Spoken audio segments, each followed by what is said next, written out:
Okay. That would be bad. Big Bobzilla, number 1. T. Schmidt, number 2. Oh, no. The Wave. Paint Liquor, Sarcastic Grandpa. Welcome in, everybody. How are we doing? Howdy. How's the day treating everybody? It is hump day. Wednesday for those of those. Those of those. Those of those. Those of those. Rattle Can, Source, Jared Tetlow, Jay Williams, Papa Chicken. I paint, therefore I am. Nice. I like that. Eat the paint, don't eat the paint. Kyle Sparks, your band. Your band. Schmid, those of those. Why is he banned? Because he said eat the paint. Oh. Banned. Banned. Minus 100 points. Sugar Rush, welcome.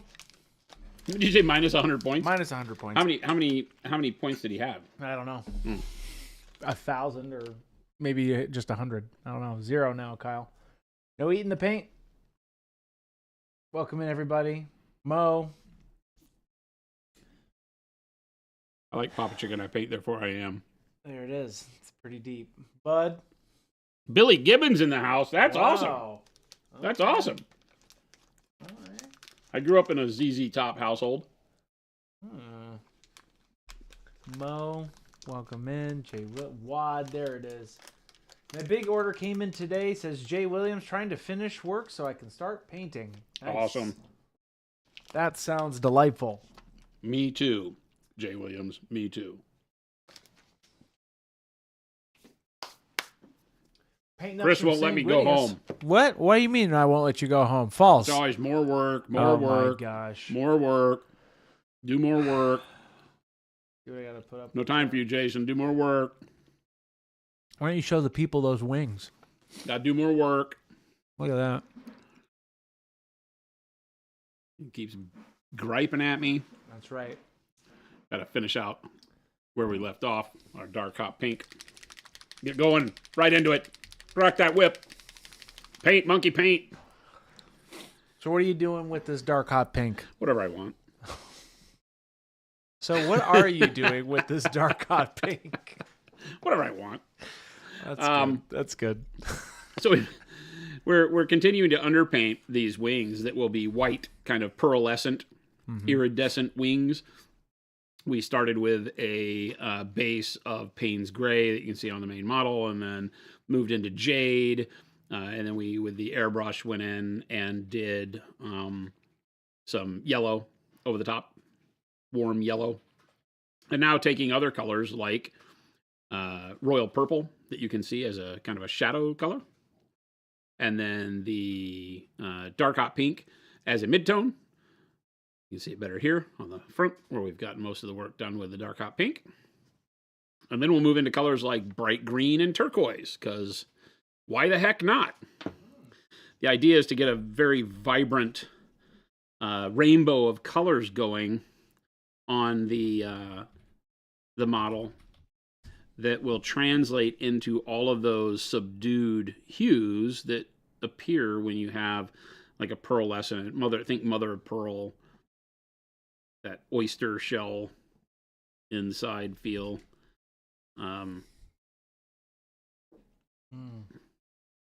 That's when he goes means he's not paying any attention to you, chat. I am. That's what happens. That's not what true. means, that is not true goes, at all. No.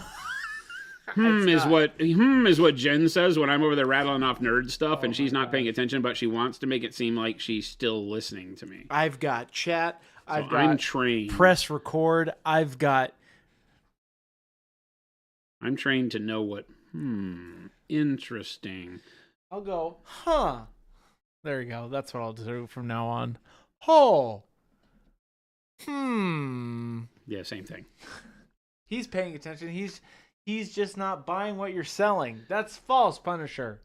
False. I asked the question. But I thought we were friends. Chris is the new Minecraft villager. Oh. Minus 500 sushi points. That's correct. Monument Hobbies, I'm here to tell you, the ladies are always listening, and it can and will be used against you for a later time. Thank you for that. There is also Wisdom, that Big part Bob. of this whole thing. That's right. I don't think so. Was it not? You know, the Dark thing Hunter about we Jen used? is she's not like that. She's literally not listening. Oh my. She's literally not listening. She's so, I mean, if there's one thing, I think she's pretty secure that she doesn't have to worry about me doing anything untoward. So she's not listening for ammo in the future, right? It's that she's literally just not listening. She's like, yeah, that doesn't interest me at all. Punisher. Nope, Chris doesn't trust the process. What? I trust the process? Which hard to blame him at this stage, if you're honest. This is the silliest white workup I've ever seen. Yeah. You paint white by not using white. I say it all the time. Here it is, live and in person. This is the ugly phase, but this is not What ugly. are you talking about?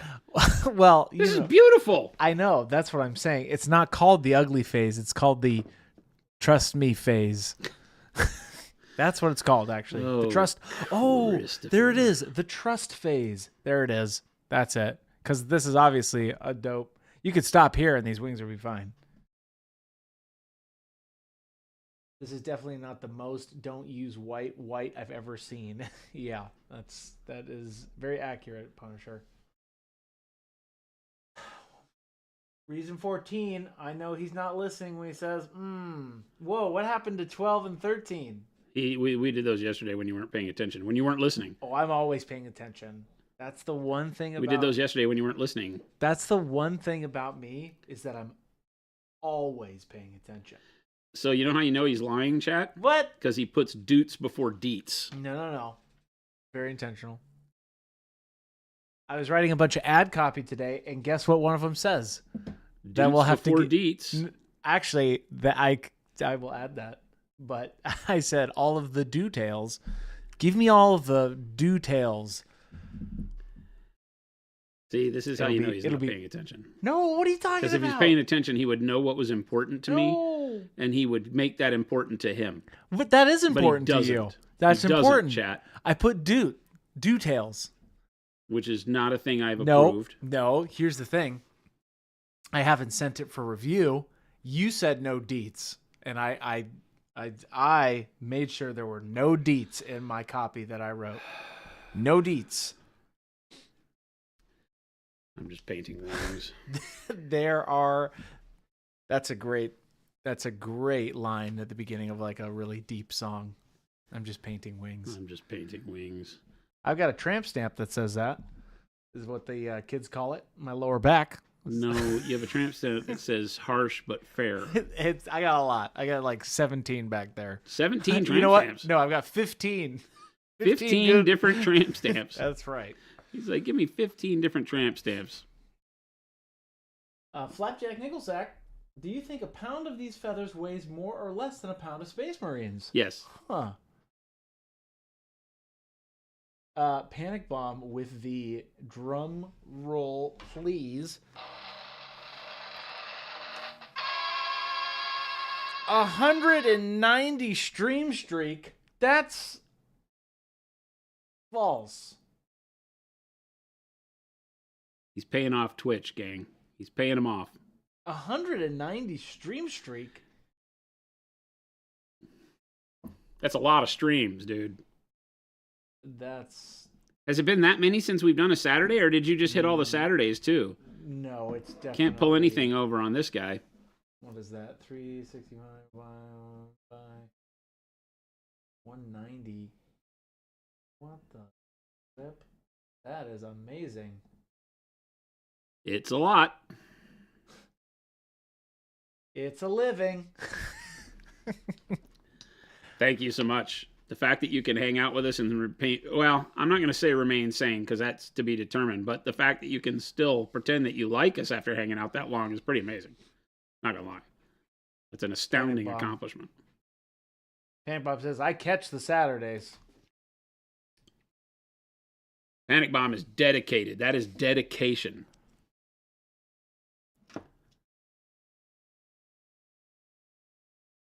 I did all of these. I just kind of don't remember what I was doing. Awkwardish Panic. Put some pants on. It's too bloody cold to be streaking that much. Words of wisdom from Awkwardish Panda.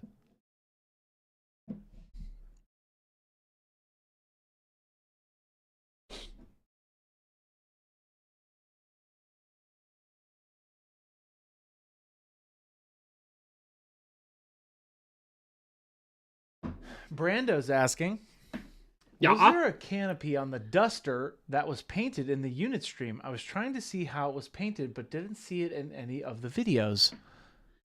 Not a canopy per se. The duster has got black on it. We didn't finish the two mechanoids, if you will, the mechanical bot things. I want to finish the duster. I'll probably do it off stream, but I didn't paint him with a canopy. I just painted everything that's here that's blue-black. Will get the same treatment as the non-metallic, quick non-metallic steel of the dudes. So it has a lens for an eye in there. Yeah.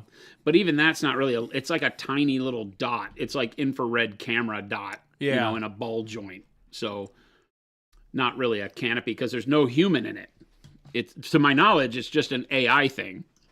It's just an AI driven robotic. Yeah. I don't think there's a person in the suit. It does look like it might have a hatch on top, so I could be wrong there. I could be wrong. Little Billy, I watch Jason every day, sometimes from the window, other times on stream. Little Billy, I feel a little less safe than I did a minute ago. If you can see through this window, you have superhuman powers. Because this window is opaque. Painted. Opaque. I only get one of those, chat, and that was it. He'll do more. Trust me. No. Just stick around. It'll get worse. Just one. It's going to get worse, Chad. That's all we get here. For it's going to get those worse. If you know, the stream was taking on a new professional air as of the beginning of January, and then fart box. No. I'm professional. Then he got a fart box, chat. And then it's been downhill since then. I wanted to go analog. I wanted our sounds to be analog and to have personal meaning behind every time. There it is. Analog. See? We're going old school, which is the new school. It's my life, chat. Quick question. Where did the name Noosh come from? I find myself saying it out loud because it sounds fun. So Noosh, it's a new way to wash. It takes a lot of the ability from oil washes and acrylic washes and gives you a new way to think about weathering and washing your models. And so we were battering around like, what do we call this? And I was just like, well, why don't we just call it Noosh? And then, of course, it became funny to just say Noosh. And then when you say just Noosh it, that was funny and we all laughed. So we stuck with it. That is the whole and complete story from the conference room that day, because that's literally what it was.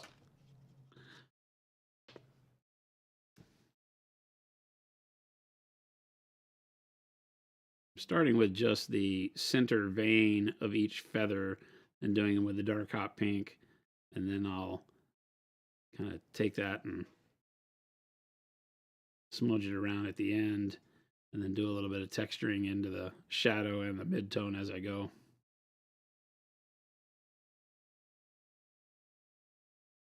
There's really not a huge amount of thought going here. I just find something that I like and stick with it, repeat it. The dark hot pink is a pretty good mid-tone color because while being a vibrant, hot pink, it's also not super bright. So as I put it on here, it can meld into both the shadows and the brighter areas of this without overtaking them, but it gives me enough coloration that when I do the white over the top, we should see quite a bit of this color where we want to. I still have the green and the turquoise I want to play with. Although we have a lot of green on here already with the jade and the yellow. working together. I don't know how much green I'm going to do. I'm really excited for the turquoise because I'm going to use the turquoise as a highlight. So it's going to go towards the areas where all the yellow is sitting right now. And we'll see what we get with that. This kind of playing with color is a lot of fun for me. As you know, if you've been here for long, this kind of is very refreshing way to paint. And you can get some really unique things happening that you wouldn't normally do when you're just painting a miniature, because a lot of us think in terms of, okay, what's my shadow color? What's my midtone? What's my highlight?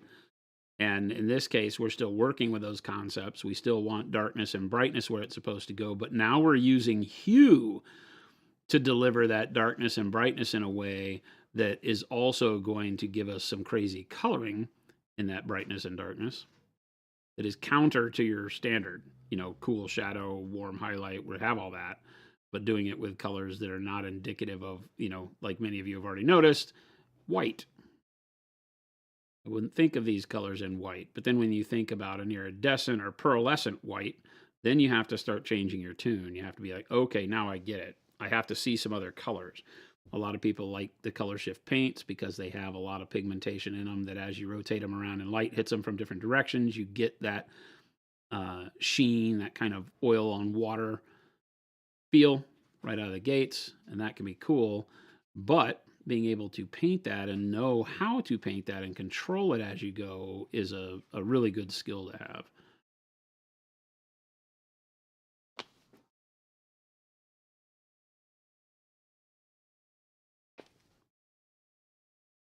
Awkwardish. Side note, my order got here today, and the monument conversation hearts are the cutest things. Oh, you got some? OMG. Awesome. Nice. Awesome. Yeah, we did the little Valentine's candies. We've had some people on social media be like, I got some. It's been great.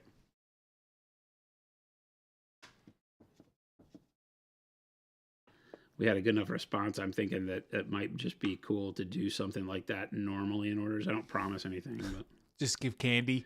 Yeah, just throw in some cool monument candies. Obviously not Valentine hearts all the time, but just come up with some fun thing. Those who welcome in. Dark Shadows, welcome in. Some Don't Eat the Paint branded candies. Oh. To keep you from eating the paint, we thought you'd like some candy. We tried to do Kool-Aid at one point. Really? Yeah. Huh. Reached out to a company, talked to them. I think they got offended when I was like, we don't really care about drinks. We're doing this as fun stuff. Boy, it's great. And I think they were like kind of offended by the fact that we didn't take the business of custom drink making seriously. Seal approval plushie win. That would be silly. Shelby can knit one for you. That would be fun. Or crochet. Or knit. I don't know. Does Monument have a vinyl style sticker yet? My papery one on the water cup is dying. No. Called Battle Scars. But you get them in every order. Ooh, that's a hack. Chat. What? You get them in every order. That's a hack. You just replace them. You keep them refreshed. New Slap styles, although there. we have also not had new styles in a while either. We've been so busy. It's not a good excuse. We got to get better at coming up with cool, fun stuff on the regular like we normally do. Go Sue. This is not paint brand candy.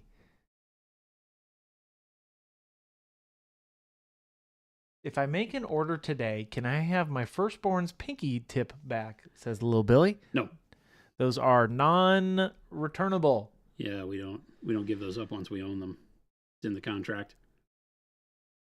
It's in the contract. If you reread your contract, you would notice.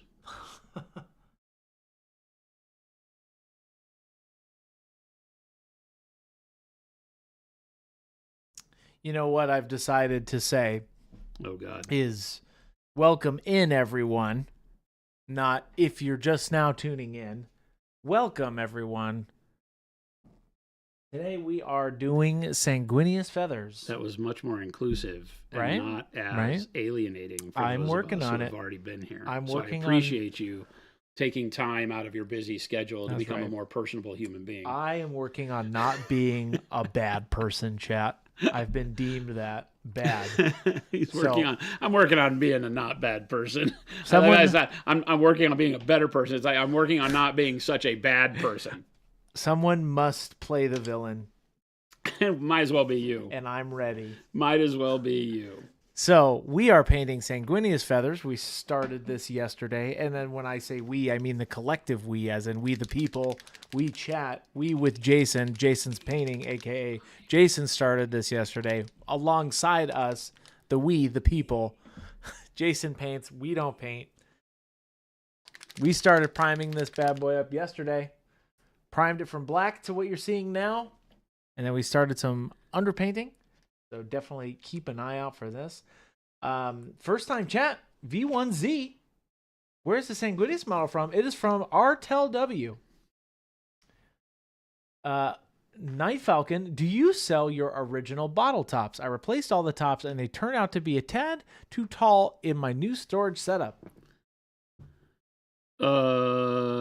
I don't remember. That's a great question. I don't remember, and I know that doesn't help you much. You can always contact support and see what they can do for you. We sell them in the bottle sets, right? So you can buy bottle sets that have a lot of the original style for if you want to make, mixer bottles and things like that. I'm not 100% sure if they do that. I don't see why we couldn't, but contact support and they'll be able to give you an idea.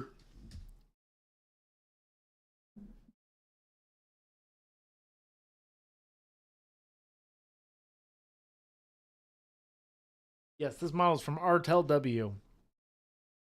Very cool sculpt. And now, what are you doing, Jason? Painting. Oh. Did I lie? I did not lie. I did not lie, Christopher. Jason, what color are you using? I just showed while you were busy flapping your gums, bright green. I was doing the job I'm supposed to do. You weren't paying any attention. You said you pay attention all the time. You weren't. I am. I'm asking a question so that I can get you to repeat the process because I was not paying attention. I'm recording this segment. He's not paying attention, chat. Now he's making it seem like it's my fault that he can't get good content for our YouTube channel, making me the inconsiderate one. I am using bright green as a way to, again, add a little bit of texture and give us some interesting coloring as we go. I'm not going to put every color everywhere, so I think the bright green might stay out towards those lead feathers around the outer perimeter as a big chunk of color, and then I might just come in on some of the, again, the center vein of some of these and do it. I'm really liking the way the green is looking. It's cool. It's a neat electric kind of a color, if that makes sense. It has a lot of character.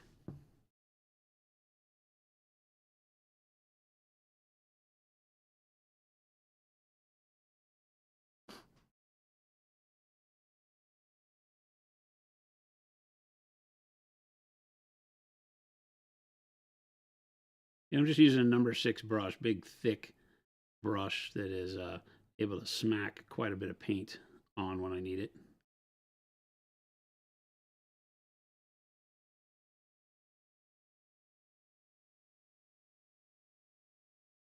Chris, did you forget to give Jason snacks today? Sounds hangry or something.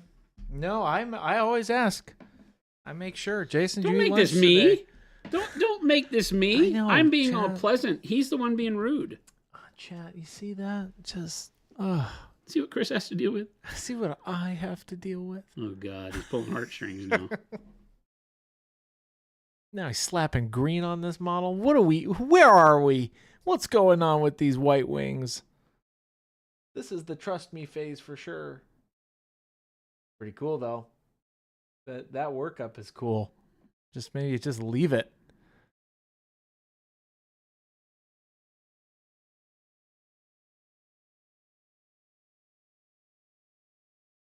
The secret actually is to chat that he's just gonna prime white over this.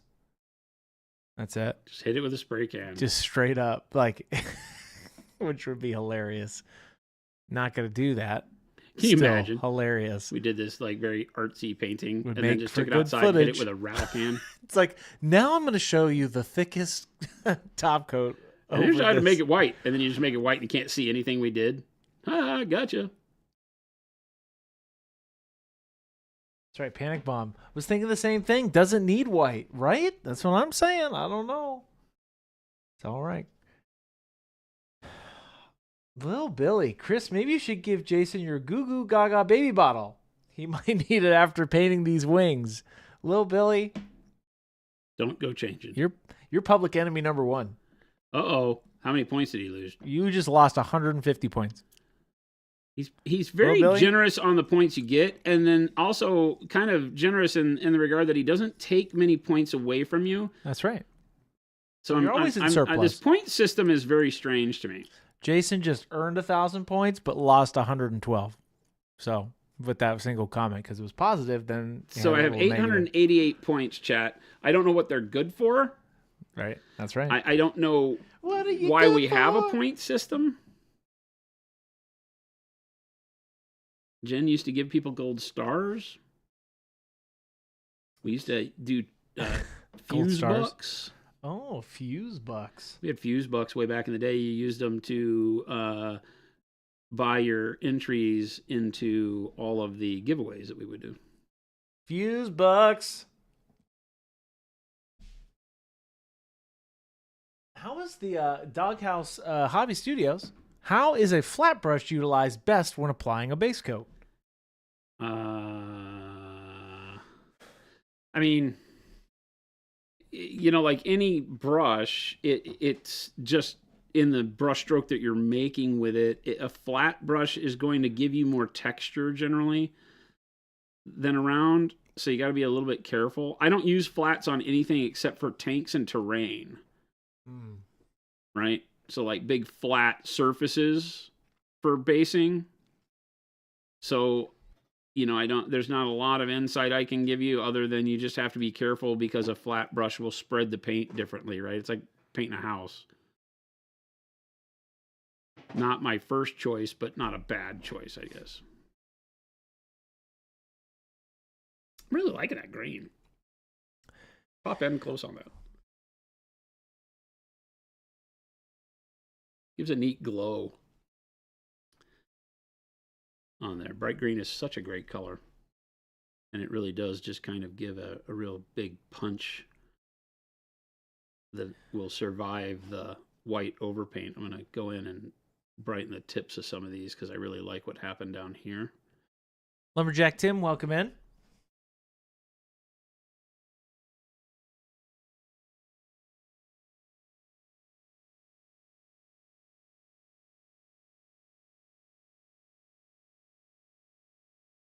Flapjack Nickelsack. Oh man, that's really giving that iridescent pop. It is. The green looks very, very, yeah, it's like a beautiful tie-dyed thing going on. Yeah, and the color will be muddy, right? So, you know, you're seeing that it kind of grays out in certain areas, and that's fine because you're really just trying to get these colors to be visible underneath the white. And so we do need to be, I probably want to go back with some more of the magenta after doing this green because I'm covering up a lot of it. But just play around and see what you dig. You can go back and forth as you like.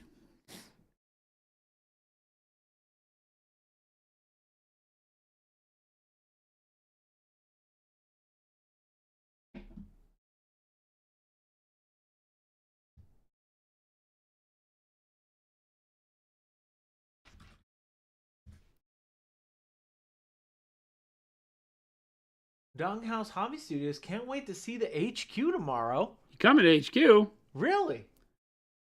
We're under construction right now, but that'll be fun to see you. Yeah, we got a lot of remodeling going on, so one half of the building's all torn up. Be good to see you. Walk you through. You see the disaster we call a home. TK421 mood wings. Ooh, a little bit of anger, a little bit of happy, some hangry in there. Right there. Yeah, it's like a giant mood ring. These feathers.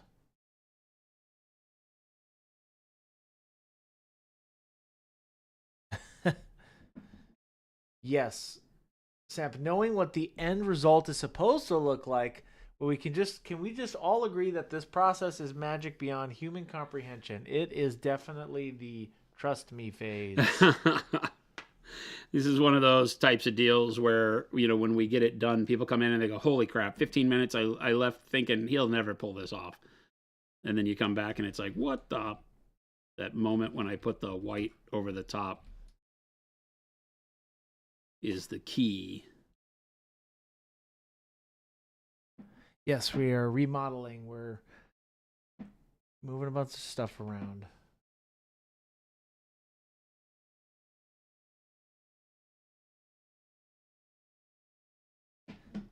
Doghouse, you do not need to bring your hard hat.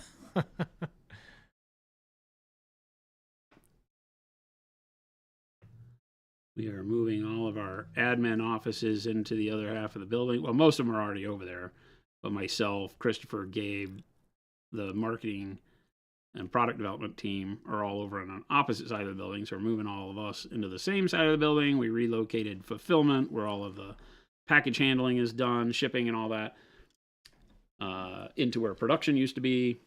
So production moved about 5 miles away. Big changes as we grow.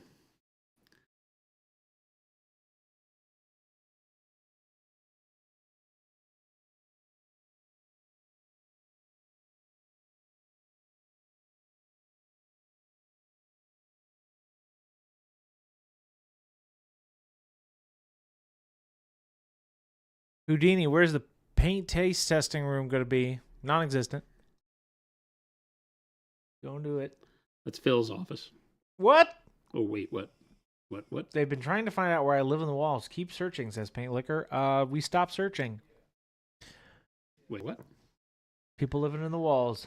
Wait, what? Did Baby J Sr. just use Chris's full name? Someone's in trouble. Oh no, somebody opened the door. Okay. What was that? I don't know. Somebody just came in. I think it might we have be like a plumber here, I think. Plumber on a call or something. It's on the roof next to the pool. We do not have a paint testing room, everybody, just so that we referring to him as Baby J Sr. has me cracking up. This is Laugh it up, fuzzball. It's Jason, right?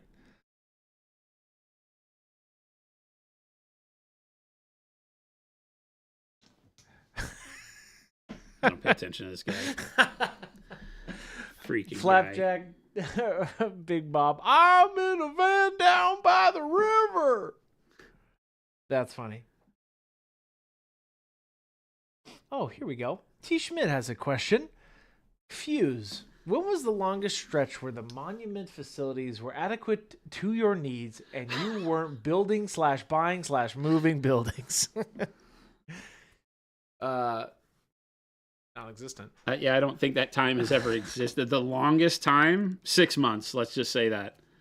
I think probably we were able to keep a building layout for 6 months at some point. Right? The first 6 months we were here felt pretty good in the new, what we call our new building. We moved here in 2022, right? Early 2022. So this is year 3 for us. And, this is year 4, right? 22, 23, 24. Yeah, this is year 4 for us. We've been here for 3 years. And the first 6 months of year 1 was probably pretty stable. And at the end of that 6 months, we knew there was a problem. We don't have enough space. We need more. Is legit the deal. So, well, Jason needs lots of room for activities. I need a lot of room for all my toys, that's for sure. We have a lot of models, turns out. Yep. That's correct. Game delay. I hope Babe Jay's having a good time in his new job duties because I miss him. And at least one of us should be happier with this change. Man, Dang, you game guys delay. are rude. This is chat.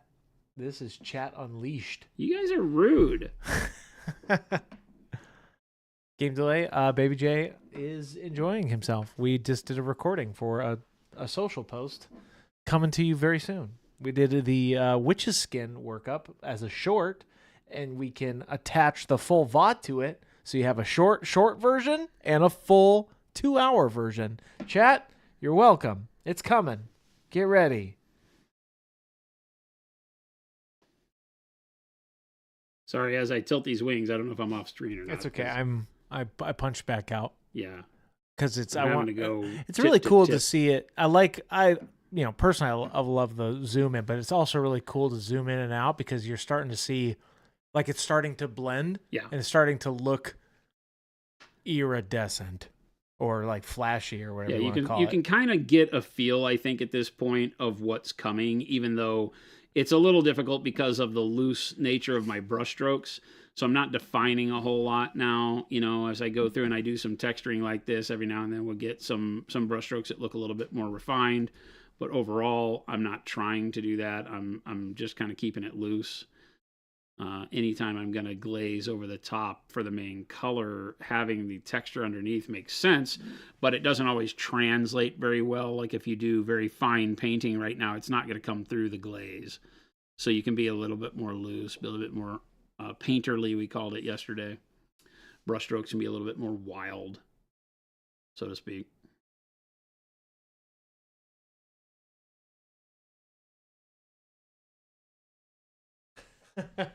Panic bomb. But Jason, you've actually seen movies and no music, so it's much harder to rid you than Jordan. Yeah, it's that whole thing. It's like, hey, mister, you haven't seen any movie ever. He's seen a lot. It's just not the stuff that the rest of us watch. Yeah, people are saying miss Gen 2. Yep, I missed having the whole J Squad, but love you, Sushi. Who knows? There could be something coming.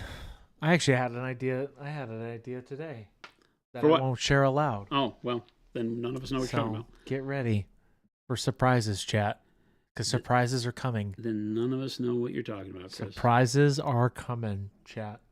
Get ready. Who knows what could happen?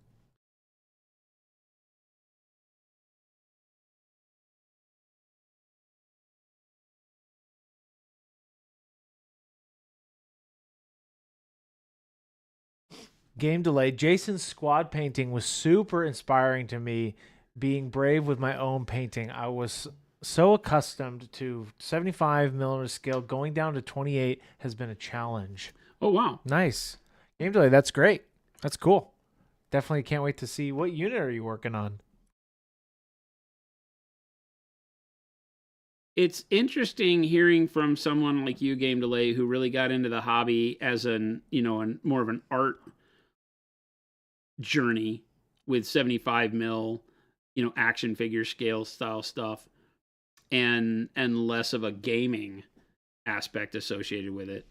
And hearing how that transition over to gaming scale is, affecting your ability to focus or, build a plan and all that, because they are different yet very similar. You need to figure out how to attack them in a way that makes sense. I really like this. It's getting a little crazy.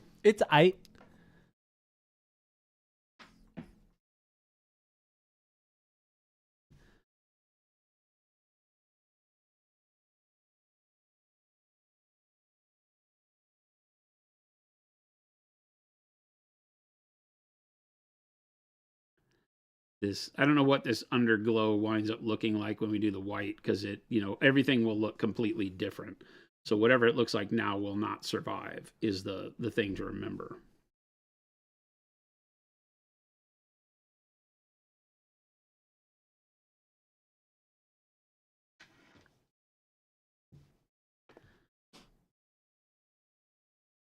So it's hard sometimes to remember that you don't want to get too locked into any design cue here, unless I were to determine along the way that, okay, we're not going to glaze white back over it. We're just going to use, like white blue over the top and actually paint the white, and let a lot of these colors live. We could choose to do that. We'll see what happens with the turquoise. The turquoise will be a bright enough color to kind of push us into the realm of white. Might be fun to see.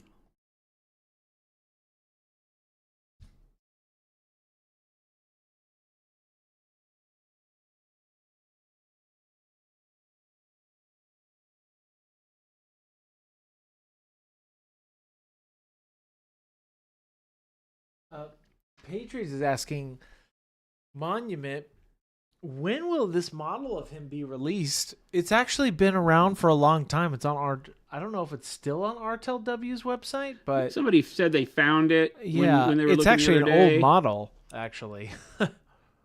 But it's been around our office for a year or two, and just sitting in a box. One that I always wanted to get to, but never did. We painted Dante, right? Because when the new Dante model came out, I was like, oh yeah, and then realized that, oh, these are very similar. So I didn't paint this one as soon as I probably would have otherwise because of the Dante model hitting. Oh, so right. A little bit of that kept it from hitting the stream until now. But it is a fantastic model. By far, you'll hear me say it, I chirp against the Forge World Sanguinius model is horrible.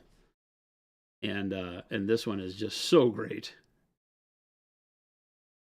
Aaron, also, when will GW be selling the down feather body pillows again? Never. One can only hope. Hopes and dreams, baby. Hopes and dreams. Can't believe I fell for that one, chat. I was so innocent and naive. So good though, Chris. I was like, oh my gosh, my friend is telling me something interesting. Oh, here we go. How this could is where he makes it actually? He says, "I thought I could trust my friends." How could this actually be a real thing in the 40K universe? But for some reason, I believe. And false. It was a lie. Turns out your friends lie to you. Yeah, man. Real. I know your friends lie to you because I met Gabe. I guess so. Can't trust him as far as I can throw him. Whatever that saying is. Which is so silly. When you really didn't say that phrase out loud. Just. Oh. The humanity. But they're lore accurate. They're not, Swifter Bear. They're truly not. They're not accurate at all. Chris doesn't know. He's never read a book. No, I have read books. I have read books. I have read some books. I've read books. Just not the 40K body pillow books. So here I am, like a noob, asking if the 40K body pillows are a real thing. Good night. Of course they are, Christopher. Okay, here we go. They're plushies. They have plushies. Is that much of a stretch to get a body pillow? Yeah, I guess Panic Bomb, if they were really onto something, they would make a Sanguinius body pillow. Somebody has. Go look on Etsy. Somebody go do an Etsy search for Sanguinius body pillow and see what comes up. I almost guarantee there's something out there. Well, some weeb that's done it as like the anime version of Sanguinius. So I'm having to type this in, chat. He's making me do this.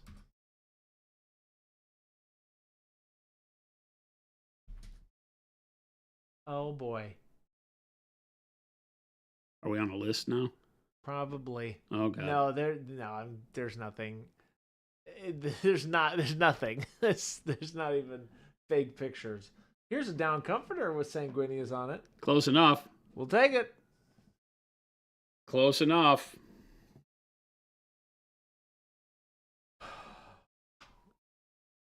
Sifter Bear, I know you said this before, but what armies are you working on, Sushi? I am currently working on a Sons of Bahamut army, which are the Mega Gargants. That's my current project. And then I have a really simple 40K orc army just because I wanted to paint some orcs. but not the. They're not from GW. I found sculpts on Etsy that I got. Actually, some of them are from RTLW because that's their. They've got really good orcs. Their orcs are amazing.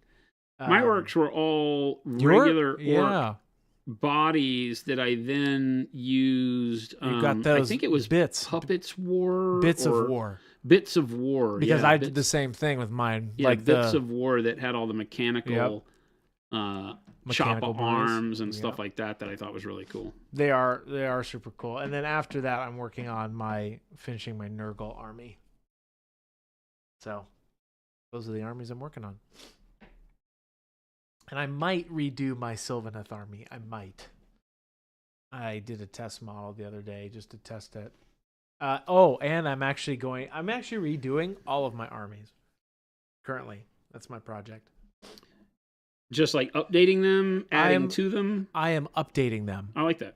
I am So not full repaints, but like adding new things that you've learned into the mix. Yep, absolutely. I always love that. I think it's a great way to go back and revitalize some armies you painted maybe before you knew all the tools that you were going to like. I used older, other paint brands that were too satiny.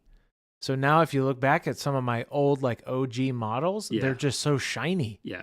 And I don't like it. Like now that I've had the taste of the real thing, I'm like, oh, these are just shiny. For me personally, because I like our finish. So now I'm going to go back. And what I did with my Sylvaneth is they're all flocked, right? So I put like flocking on them, and they came out great, and they look good. But I did a test where I reprimed over the flock and then airbrushed the flock, right? To be more like universal and color it what I wanted to color it. Yeah. Rather than being from like Woodland Scenics, just green. Yeah. Right? Yeah. Not bad. I'm a big fan of always painting tufts and stuff unless you're just moving super fast. If you're going fast, that's not worth your time. And that's what I've like, painting tufts is actually really cool. I'm also going to redo my Gitz army, but still in the same theme because they're going to be monochrome. They're just going to be in the light of the moon. And then at some point, I will be painting the bad moon. Wilson. That is a big project because I want that one to be good. But I'll be using a lot of the Color Forge stuff to do that, actually. Interesting.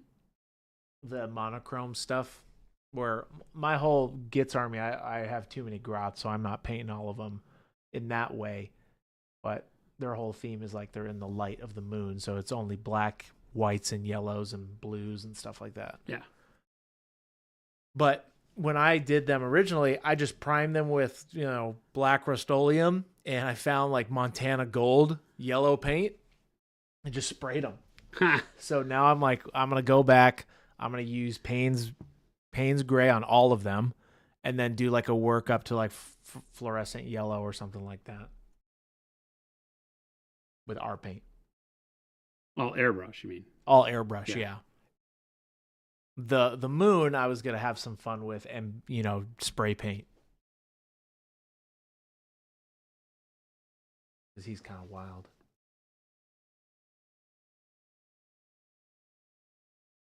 Getting close. After this is some turquoise, and then we'll determine what we're doing. Again, I don't have a plan here, chat. You're watching my craziness in real time. I think one of the most exhilarating things about art for me my entire life has been that it is so chaotic. It's not based in a series of rules that I have to follow.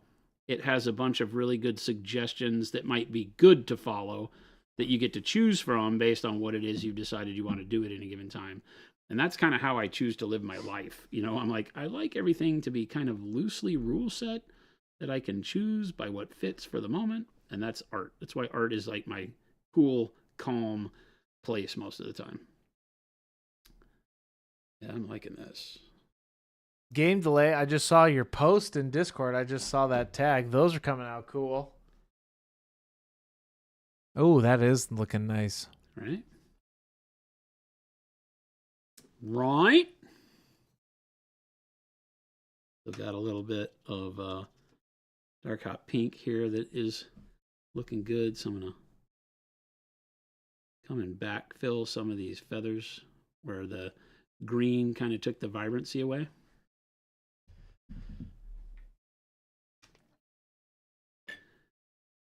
I'm not putting any water in this, so this is like painting on canvas, really, because I really want this shock of pink to exist down here.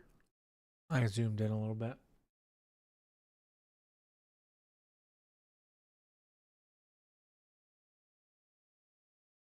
Look at that kind of weird glow effect that's giving this whole thing. Hmm. You did it again, Chad. No, I'm watching intently. Typically, when I say that, I'm truly watching.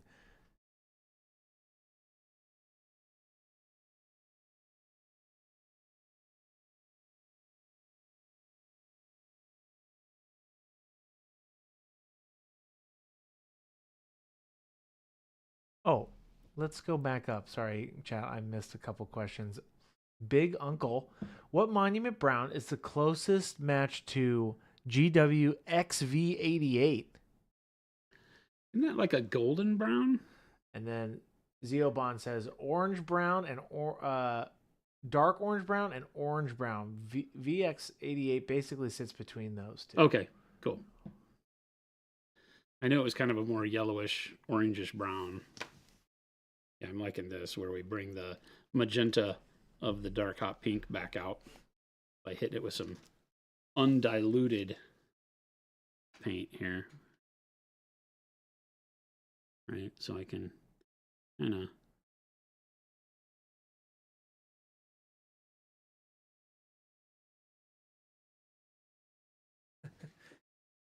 Game delay. You know what this needs? A quick hit of Color Forge White. Yeah, we're just going to prime over these with white. Get ready. We're going to take the camera outside. We'll stream it. We'll do it live.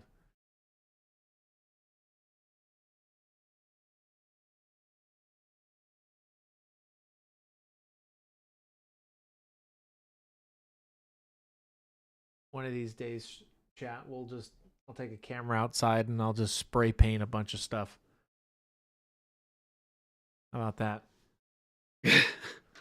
just what, random stuff? No, like models, like showing off the primers and such. Oh yeah, you know, just in general. Make a mural on the side of the building. That's what we'll do. Uh-oh. His old tagging days are coming back. Christopher was a well-known tag artist in France for about 14 years. But until they chased him out of the country because he had painted literally every train line in the entirety of the countryside. Jason, what are the chances that I can do a mural on one of the walls of our building outside in the courtyard? I mean, do you have a portfolio you can show me? No. Then the chances are fairly slim, and Slim just left town. Okay, so you're telling me there's a chance? No, there's a none. There's a none? Well, I'm not that religious. Whoa! Ba-dum. Excuse me. We've become that 1970s comedy show like what was the one with the Celebrity Squares or whatever it was, Hollywood Squares. Full House. No, that's not what I'm talking about at all. The Good, Bad, and the Ugly. It's like anything with Don Rickles. Don Rickles. Pretty much where we're at. Can't believe it. I'm losing to a rug.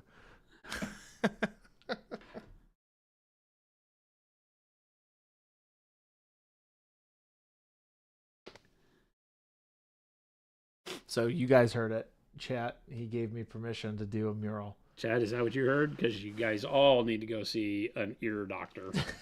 Twisty Farmer, will you have a booth at Adepticon? We will. We will have a presence at Adepticon. We have a large booth at Adepticon. Booth 2-05, I think. I think it is booth 205. Right catty corner to Atomic Mass Games. Basically, right when you come into the vendor hall from the main first entrance, we're down that main hall or that main row there.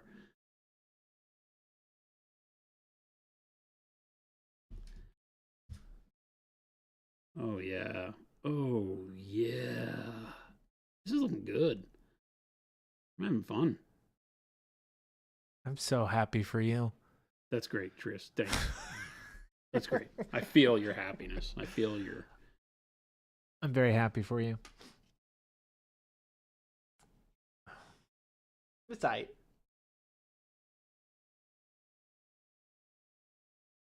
Can't wait to see a thick primer of white on this bad boy. Yeah, definitely.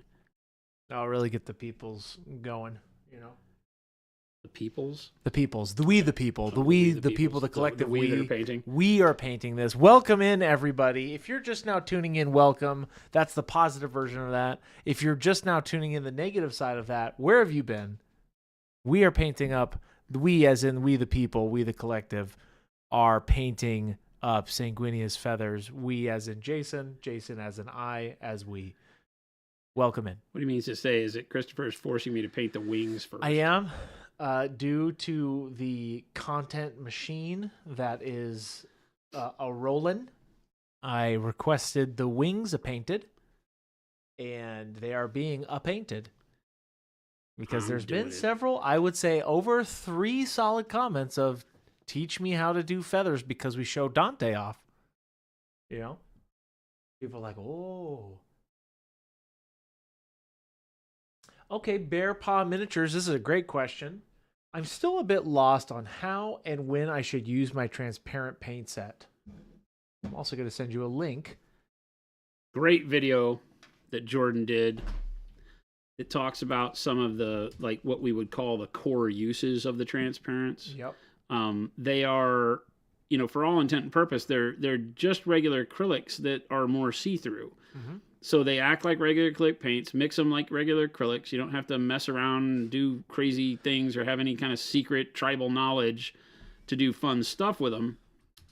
It's really more of an opportunity for you to explore with mixing them into other colors to create more vibrancy. Mixing them in with metallics to get any color of metallic you want. Being able to do fast and easy glazes because they already start at a lower opacity, so it's easier for you to get to the transparency you like without having to make them too watery. So I love using them when I'm teaching people glazing for the first time or early on and getting used to working with lower opacity paints. They're all single pigment paints. So they mix great. We have some artists that will use the blue, yellow, and the red to do like CMYK style painting with. They work great for that. We've shown that off on stream a couple times. But yeah, all sorts of opportunities to use them for. That's really cool. All right. I love mixing them with metallics to do anything you want with metallics. I like mixing them with the normal colors to up the vibrancy. If you do like transparent red into magenta, you get a really neat hot pink color, not too dissimilar to our dark heart pink now that's actually already made. So using the brown transparent is one of the absolute best ways to glaze over your colors that you've painted for like leather to get them to really bring out a nice rich feeling coloration to them.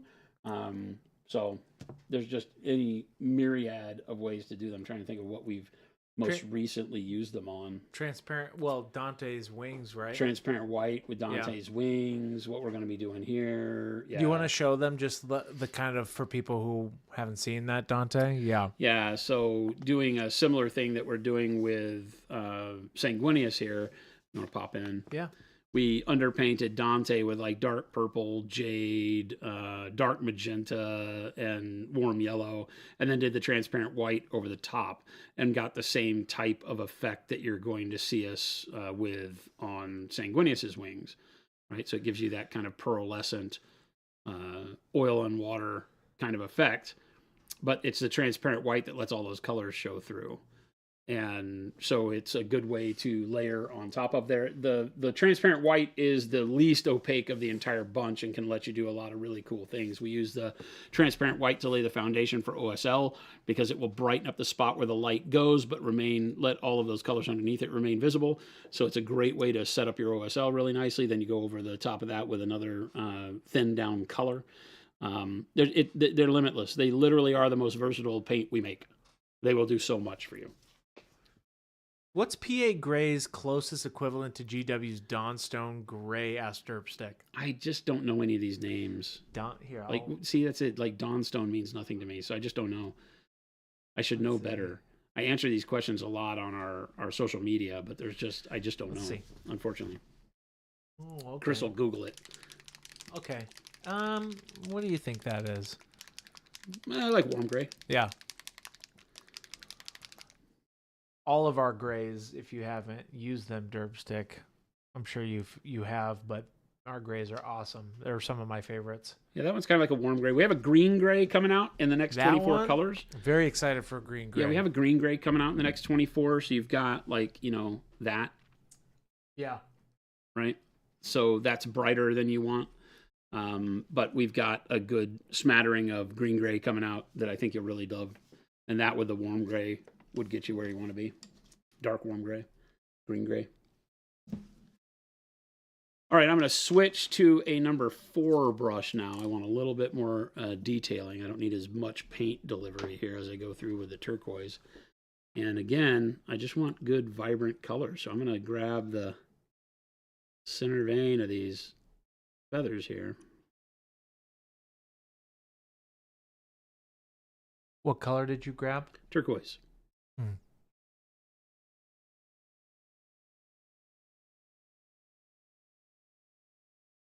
going to want to make sure that as I do texture with this color, that it doesn't overtake any of the other ones, right? And the number 6 is a little bit of a big brush, so every line that I make is going to be pretty thick.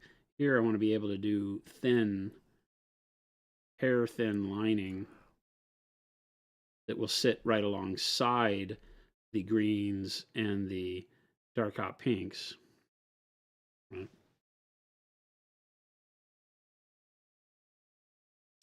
Little Billy, on the topic of the transparent white, how thin should I be making my transparent white to replicate this effect if I don't have an airbrush? Probably about 50-50 transparent white with water. It is already very transparent, so you don't have to add a whole lot of thinner to it to get it where you want it. So like I said, about 50-50 I think is a good strong starting point. Hoosier, man, I haven't painted in like a month. Just absolutely zero motivation. Why is that? Any models that speak to you, or is it because you're in the middle of a bunch of projects? No time. That's usually my big problem. Imposter, 190 streak. Oh my goodness. You guys are killing it. Swifter Bear, does the transparent colors need multiple layers? Alternatively, does transparent white have a danger of drying chalky? I've used glaze medium on white and have a hard time not getting that chalky texture. So we talk about it all the time. The chalky texture is one of two things, 100%. It is either the paint is too thin or you have too much material going on the model all at once. So you'll see that when I load up my brush, I have a lot of paint and I'm taking off a big chunk of it here so that I make sure when I touch the brush to the model, I don't wind up with a big glob of paint or a droplet of paint that I then have to move around. I want the paint to go exactly where I need it and stay there, not skate around the model surface. And so controlling the amount of paint that is on your brush when you touch the model is key, especially as you start glazing and going thinner and thinner. We talk about that some in my recent video on the thumb palette. Mm-hmm. You know, we joke and call it my thumb palette, but it does have a very good purpose. And whether you use your thumb or a paper towel, being able to control the amount of material, I call it, on the brush is paramount to success when painting in general and tenfold so when painting thin. So take that into account, and as you thin something like transparent white or whatever, you just are always thinking about, okay, well, I can't just dip my brush in thin paint and go put it on the model. There will be a lot of very watery paint that the model is exposed to, and that watery paint will cause the pigment to separate, and clump up when it dries. And as it does so, you're left with that kind of cloudy or chalky effect, as you're calling it, because that's spots where paint has clumped up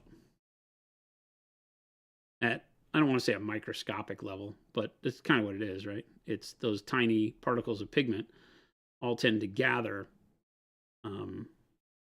because you've broken all of the components of the paint that allow it to stay cohesive and not turn to mud.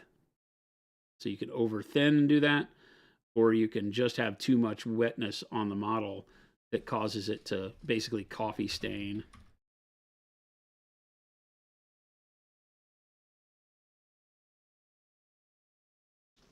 Yeah, the turquoise is nice too. Hoosier, honestly, I don't really know. Like, I have plenty of options, 3D printer, so I can add more, lol, and I just can't seem to find the motivation. Maybe it's a time thing that I'm so busy right now that when I do have the time, I'm just like, bleh, too tired. Trust me, I'm right there with you. I get to the point to where I have to force myself to come in like this last weekend just to build this model. Mm-hmm. You know, I wanted to come in and paint. And the problem was that when I found my day, I was like, I just don't have the motivation to paint. You know, but I want to hobby. I need to hobby. I need to do something outside of the stream. As much as I enjoy our stream, it is part of the workday. And so I need to do something that allows me to control the hobby on my terms, right? So that I can do some painting, you know, build a model, listen to a book, put some music on, do whatever it is, and go away into my art.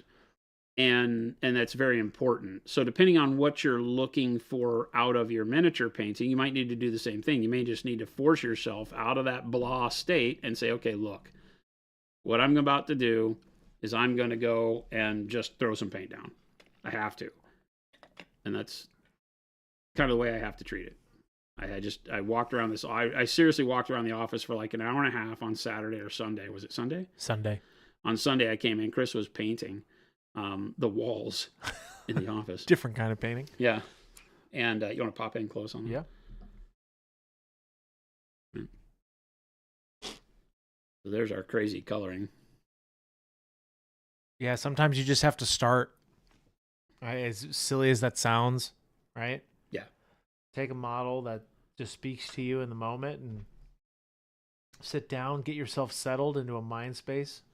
Force yourself to do it. Yeah. We all are dealing on a daily basis with all the stuff you got to do, whether it's your job, your family and home life, chores, school, right? Any and all of the above. And so sometimes, depending on what it is you're trying to paint, it can feel like part of that chore. And how do you get it to move back into being something that is a hobby and is fun and is a really big joy to do? And I think you just have to force yourself to go find that again. A lot of times it really just takes starting. You know, for me, it's like I can hem and haw find millions of excuses not to. And then as soon as I put those excuses away and pick the brush up or, you know, open up the model kit and build it, start building, then all of a sudden I'm right there where I need to be. I immediately just fall into this cadence where I'm like, okay, now I'm in the groove. Now I remember why I wanted to do this today. Hoosier, that may be where I'm at. That I just need to do it because I can absolutely feel the effect of not doing any hobbies having on my mental state. Yeah, I mean, it definitely gets you, you know, for a lot of people, you know, anything can be too much, but for our hobby specifically, it gets your mind doing something tactical and creative that requires a lot of attention. So it can be both tiring, but also reviving. Oh, yeah. 100%. Because you're 100% right. You know, it's you got to get into the thick of it. Yep. Into the thick of it. We're just too good at coming up with excuses of why we don't have time to do a thing. I mean, think about it. You won't take the trash out because I had a hard day at work. I'm not taking the trash out. That's how I feel about gardening is like, you know, I don't necessarily need to do this, but then when I get some dirt in my hands and I enjoy doing it. Like, oh, this feels really good. Yeah, I can see that. That's how I feel. The same way I feel about painting. It's like, okay, I have this idea. I want this thing. I've just started to do it, and I'm just doing it. That's all you got to do.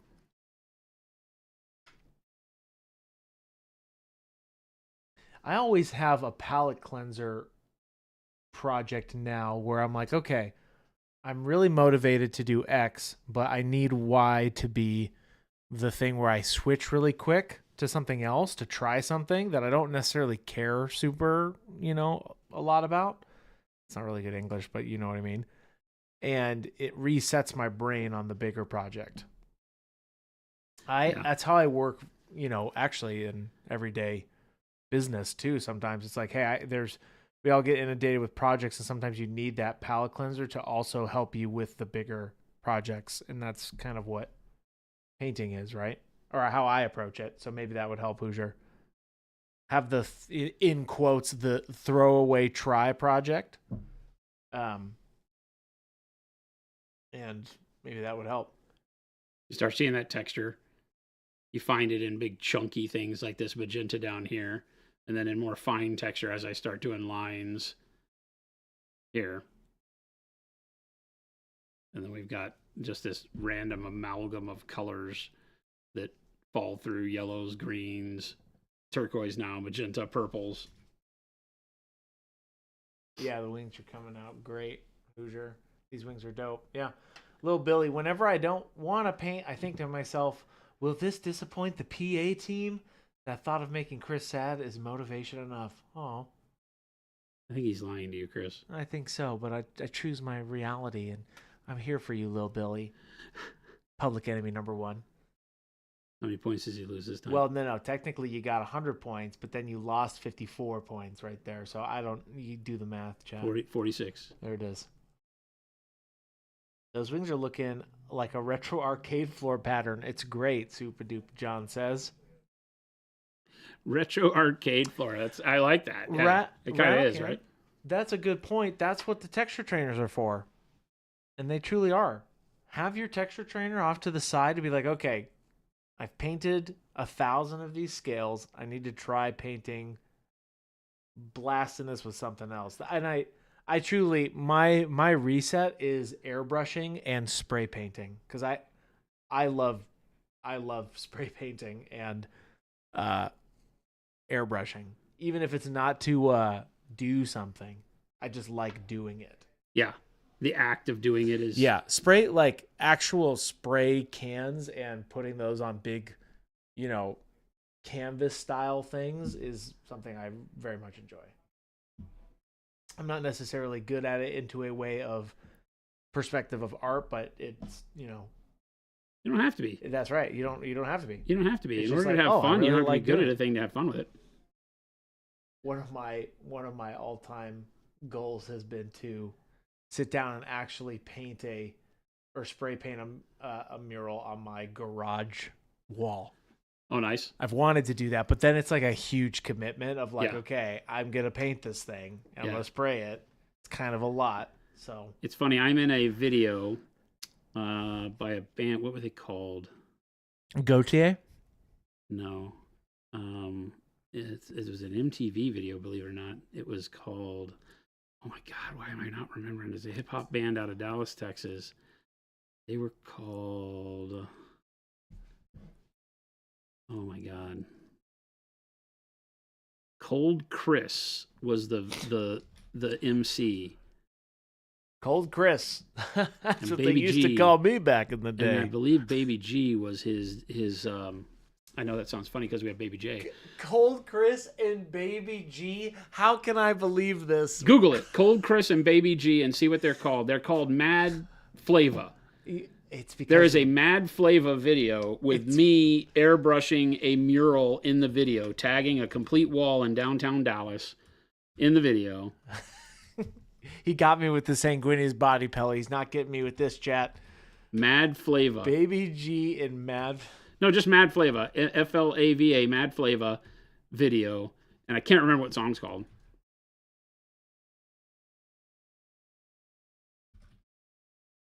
I'm looking it up.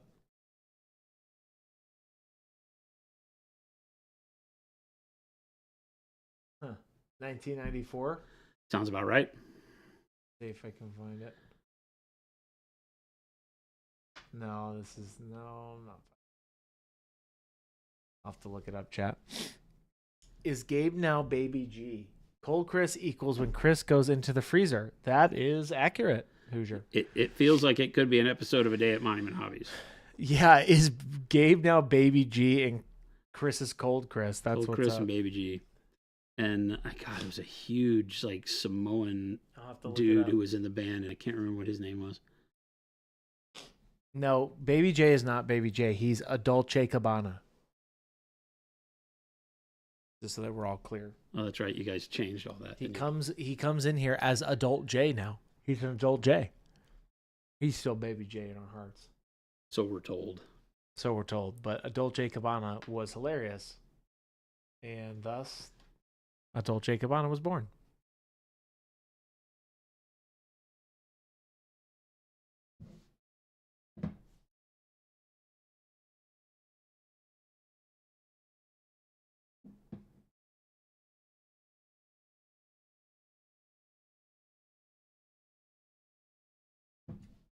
That's funny that I just remembered that. Pesky little memories. Well, coming back to Mad Flava mural while they were filming. They filmed it and they set a camera up to do it time lapse. Oh, that's fun. Filming of me spraying this mural, and maybe we'll find it, we'll rip it, and we can make it a commercial. How funny, right? For our spray cans. How funny. I don't remember what the song was called. Yeah, they don't have very many videos, so if you can find Mad Flava videos on YouTube, then it's going to be one of them. There's probably only like 2 or 3. They had a contract with I can't remember. The guy that did some of their beats was the guy that did some of the stuff for God,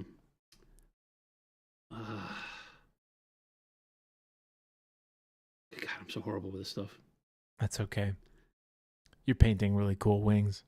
Yeah, I'm so horrible with the pop culture crap, even though I was embedded in it, and I just have no idea what Little Billy says, I think I found it. Feel the Flava. Feel the Flava, that's what it is. There's a big wall mural in there that says Mad Flava. It has a big cow skull.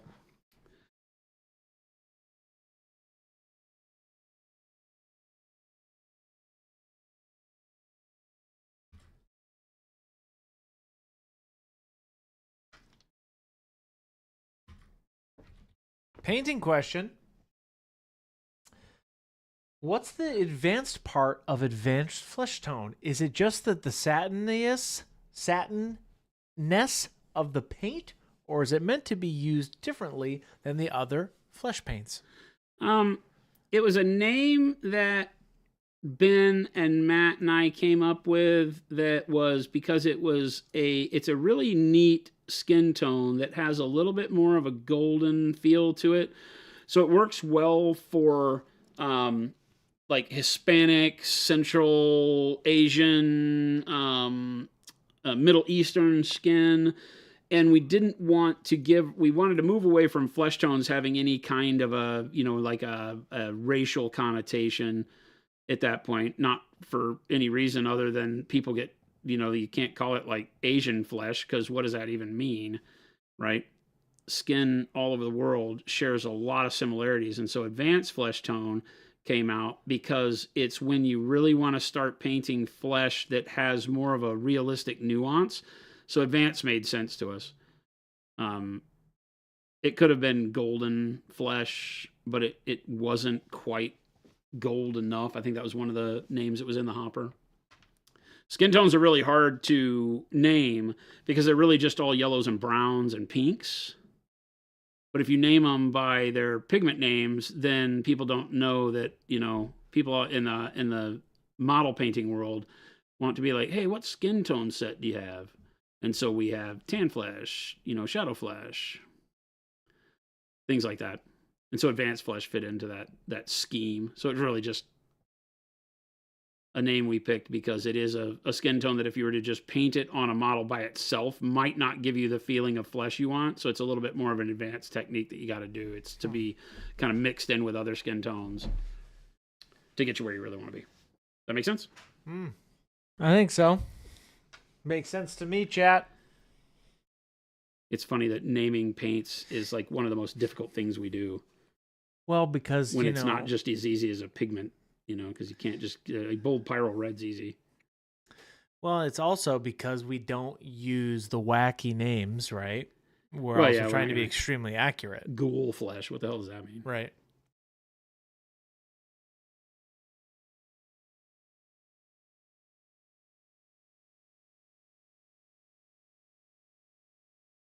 Law Dog. I thought it was Feel the Flavor, but it's Mad Flavor. Bump your head. 3:30. There's a young Jason tagging the wall. Nice. All right.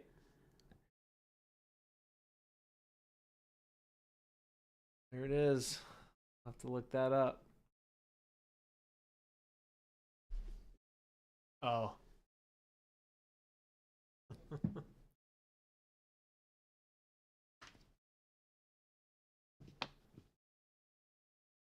think they had like a sky crane thing they were doing. There's young Jason right there. Oh, did you find it? Did you want to look? How funny. Yeah, show me that. There you go. Oh, yeah. See, they had a sky crane. He was like floating around. About to get here.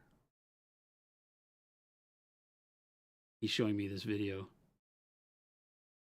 Yeah, it's all done. Here it is. There it is. Oh, yeah. That's me. Right here? Yeah. Yeah. That's me painting. I mean. Right there. No, I don't know which guy. The one with a spray can. It's so hard to see because the quality's so ancient. Yeah, I was going to say it's like. No, it's not that bad. Here 480p. 480p. No, it's a 360 for sure. Oh, it's 480. That's great. Probably shot on this super 16 millimeter film camera. I can't remember. They had a whole film crew and lots of equipment. It was crazy. That's funny. There you go, chat. A peek into my old life.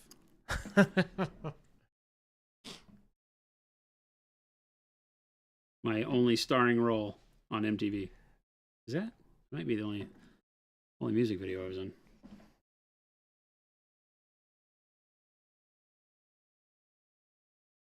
Quick non-painting question. I'm about to use Milliput for the first time. After using it, do you store it in the fridge? No. Just really make sure it's sealed up.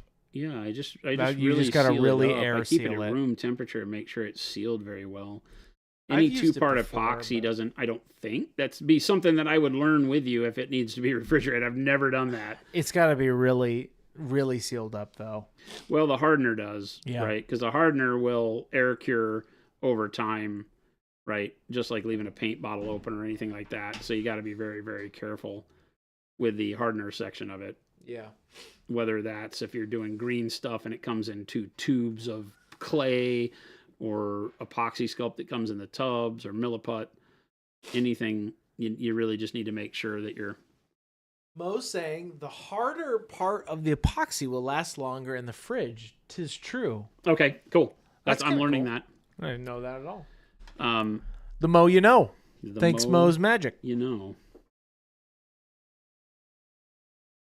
What color, Aaron, what color is he using now again? Bright green? No, it's dark turquoise? This is turquoise. Just turquoise. Got it. Just regular turquoise.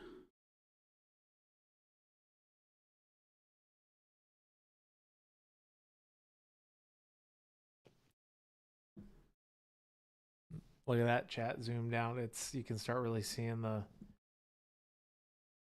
it all come together. Further away, it does look more like it's all blending and iridescent-y. Yeah.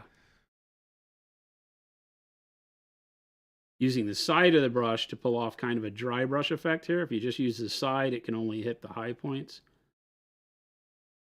to catch these small feathers.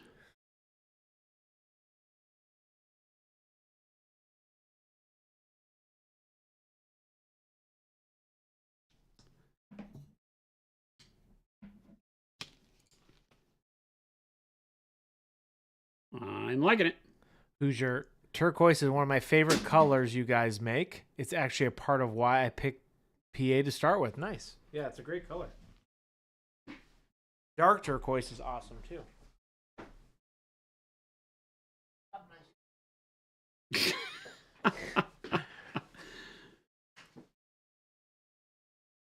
Looking good.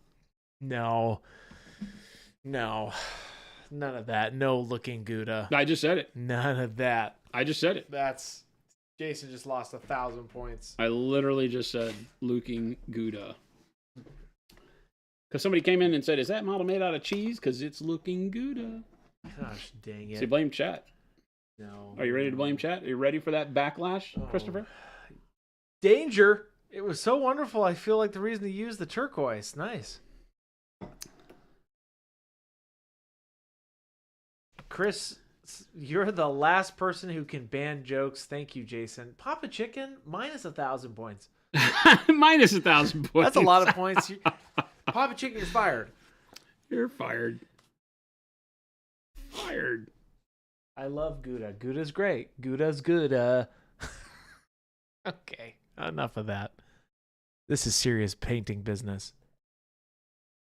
How are we feeling, Jason? I want some more green. I've covered up some of the green, so I'm going to go back with some of the bright green and put it back into focus, so to speak.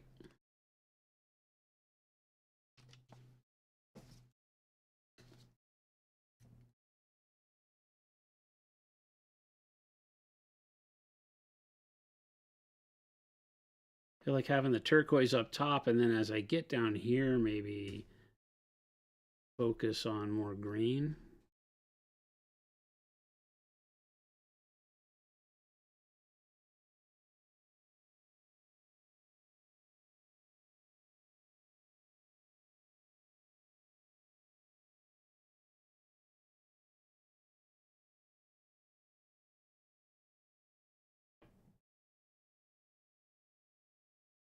Mo's magic. I'm waiting for the, in quotes, Chris does dad jokes all stream. One of these days, I'll just surprise you guys with just me. I'll go over there with a Shure SM58 and just bring out my comedy set for you. Oh, God. Well, so how about that airplane food?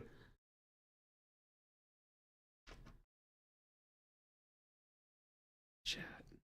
Up to you, chat. Chat, it's not. Don't bring it to a vote. Don't bring it to a vote. Everybody who votes yes gets 1,000 points. No. I feel like chat, we're all fine the way we are. We really don't need any of that.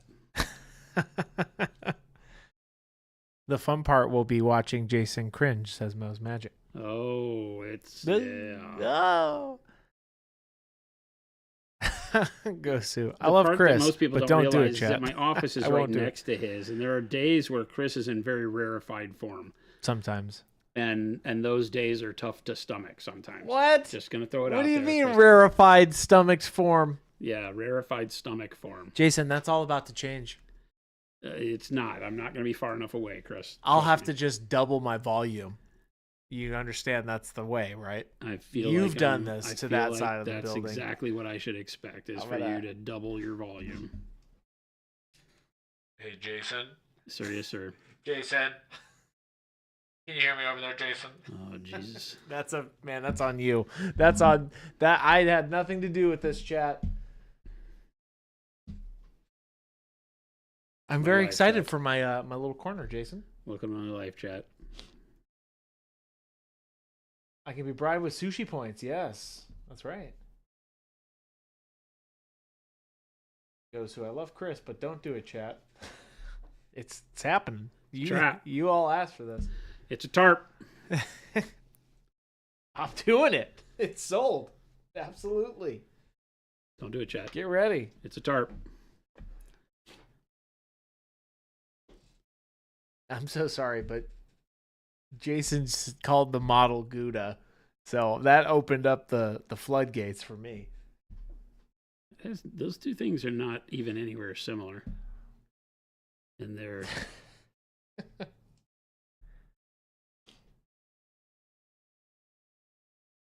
No, we'll do a. How about this, chat? Instead of a model review, I'll do a model roast. Send in your models to be roasted. Oh boy, that would be fun. So fun. But you have to have a strong stomach, chat, because Yes. I am a roaster. Strong constitution. I'm a nice guy, but I'm waiting for the day To unleash the hounds. Unleash the hounds. Derpstick has a painting question. If you used advanced flesh tone as a base, what are the next flesh tones to use as highlights if you wanted to go lighter? Just wondering. I would take any of the other flesh tones. You can take anything from ivory flesh, tan flesh, the bright shadow flesh, any of those colors, and start blending them in, right? We have a really, really neat peach flesh color coming out in the next 24 that would be a perfect combo for that. So you can hold off a bit. You'll have some really great tools at your disposal coming. Yeah, that did it. Give me back my green. I don't know, Jason. People might want the model roast. I do it. It's 100%. I would do a model roast. Already happening, chat. Stay tuned for more. You would have to submit on Discord. Yep. Right. We'll do our annual model roast. Yep. Or maybe it's our biannual. Hey, semi-annual model roast. Maybe we'll do it twice a year because it depends on how fun it is. Because I would have a blast. I'll be like, so is this your first day with colors? I thought you were using paint. It's happening, chat. Get ready. I think we would have to get a signed document from everybody. Yes, 100%. That said you're okay yes. with us taking the plunge at your expense, right? Because it would be fun for fun's sake and not to break people's spirits. Well, and you know what's funny? That is the heart of a roast. It truly is, right? A lot of people, you know, that kind of comedy is some of the truest forms. There are mean stuff, but you could totally, it's a good form. If you're in good spirits, it's, you know, I think it's hilarious, but maybe that's just me, right? But yes, we'd have to have a waiver, a signed waiver, signed note from your mom. Yep. Chris's mother says it's okay to beat him up. She did for 18 years. Oh man. It's coming, Chad. This is great.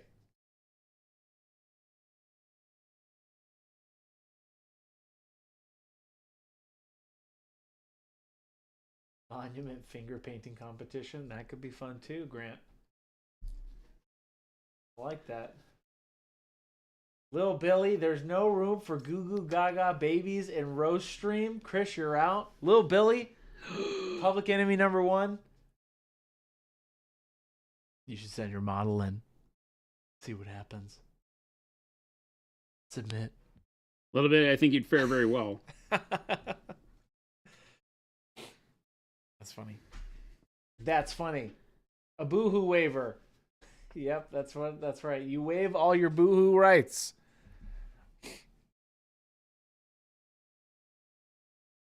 Yes, Spaznat. We will very much explain what's going on so that new people don't come into stream. Oh my God. What is this? Can you imagine? What is this? Can you imagine the Reddit forums and blowing up with Monument Hobbies negativity? Hey, I'm never buying paint from them again. They roasted this 12-year-old who submitted a model, his first model ever. All publicity is good publicity. We're going to turn into that company now? I don't feel like that's the turn Monument Hobbies wants to make. No, so we would have to do it as a closed circuit deal. That's Maybe right. we like have tickets for. You could do a private. You could do a private showing. You can only get the link through our Discord so that we knew that everybody knew what was going on. Right. The link for getting the link is inside the description of the roast, so that we know that everybody that shows up has read the description. We could send you a private by clicking this link. You accept the waiver that says. You could do that. It's the same thing like Twitch does. Like, hey, this is an adult, mature stream, right? So we'll have you sign a waiver, chat. Yeah, it'll be on the Monument Hobbies OnlyFans. We'll open up an OnlyFans just for that day, roasting. just to do model roasts. Just for roasting. We'll only use our OnlyFans twice a year. Oh my gosh. When we sit down and do the model roast naked in a hot tub. We'll do it from a hot tub. We'll do it from a hot tub. All right, chat. Boom. Wow, look at that. Now we got to ruin them. So what are you going to do now, Jason? Turn on the air compressor. Uh-oh.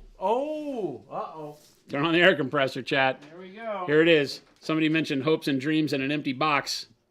I got you. I'm going to show you. You're probably going to heard me turning that on. I'm about to show you. Describe what you're doing for us, Jason. The trust phase is over. Transparent white. Right? And we are going to thin transparent white out tremendously so that we can be sure that we can build the white up over those colors, because you can imagine that there won't be an even layer of white across this. We might want to see more magenta in certain areas, so we'll do a filter over it, then we'll continue to filter into areas to get that sheen of white. But it's going to depend on how much of each color we want to see along the way. I don't feel like this has the seal removed. It does not. It is brand new. Brandy spanking new, chat. For those of you who don't know, all of our paints are sealed for your protection.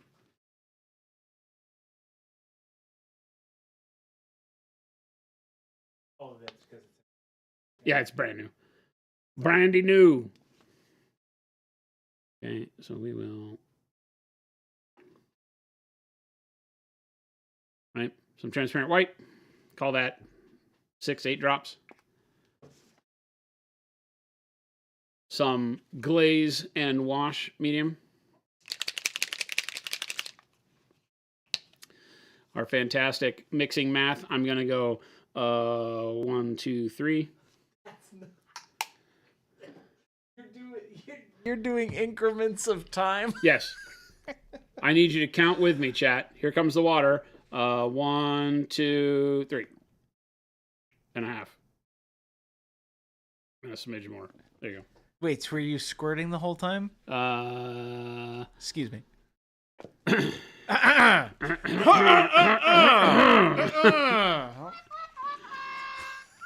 That's on the internet forever. Here we go. Here we go.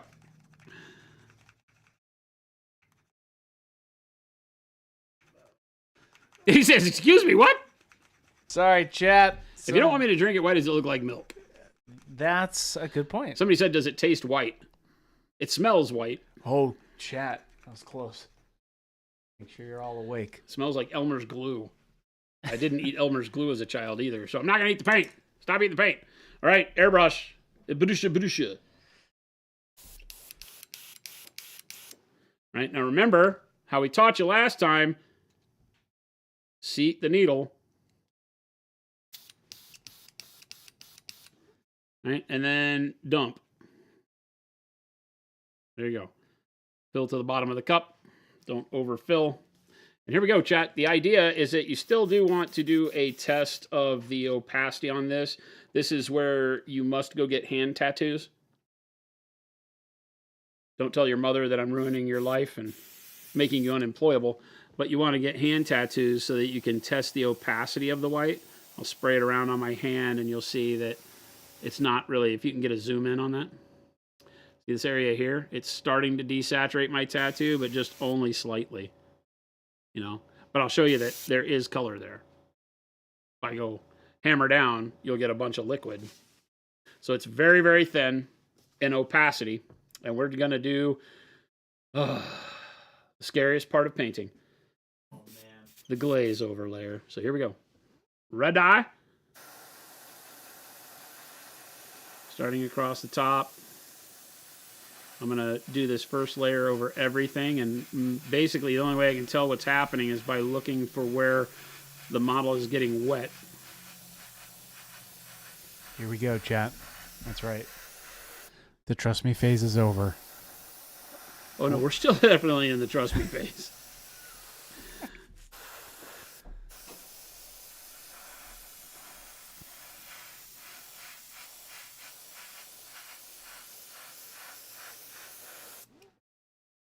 Ooh, okay.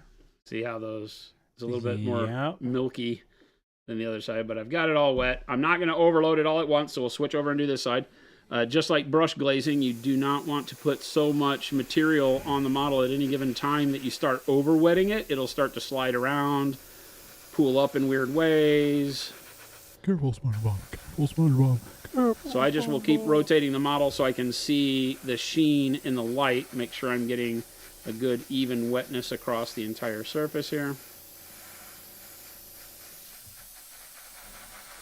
Boom. Kind of do a coat 1.5 on there. Want to zoom in? Yeah. Bam. You can see it's starting to blend all that and give a little bit of milkiness to it compared to that. Right. Switch over to the insides.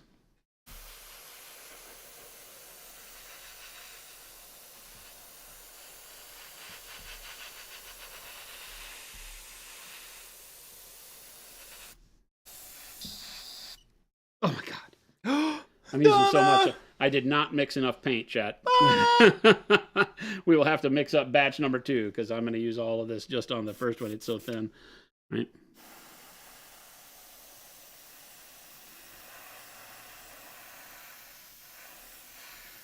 Remind the people about your PSI levels. 22.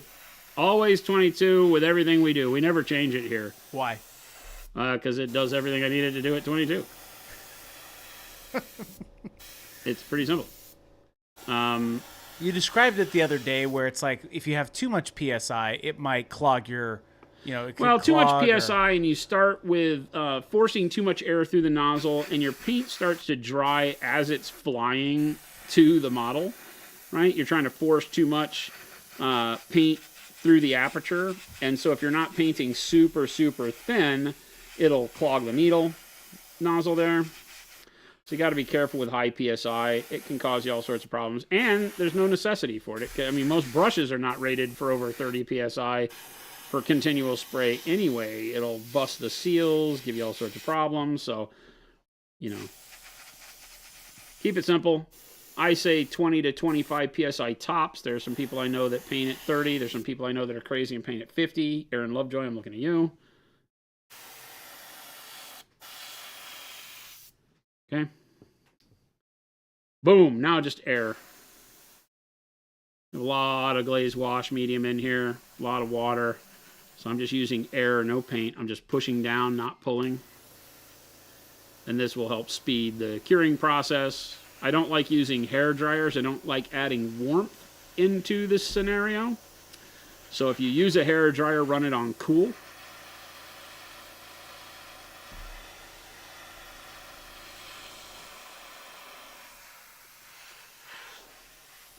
And that is looking really, really good. It's starting to blend my colors together.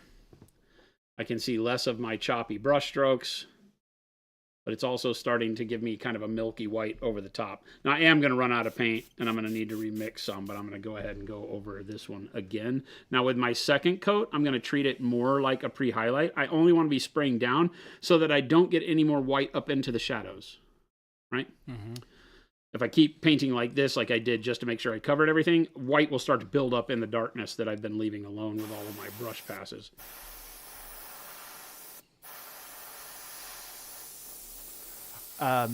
War Master, going back, you've already seen Chance answer your question. It is the transparent white glaze and wash medium and then water. He's going to make another mixture of it here in a little bit to show you. There you go. Second pass starts having a much bigger effect. Right.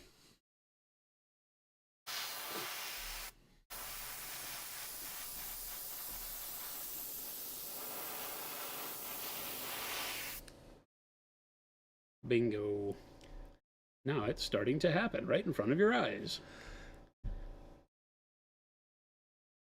Transparent white is a godsend for being able to glaze with the airbrush in a very simple way for things like this. You can hopefully see how easy it would be to lay out an OSL effect with transparent white, because the same way I'm doing this could be brightening up an area that they would then go over with, say, a green on the glow of a plasma gun or something.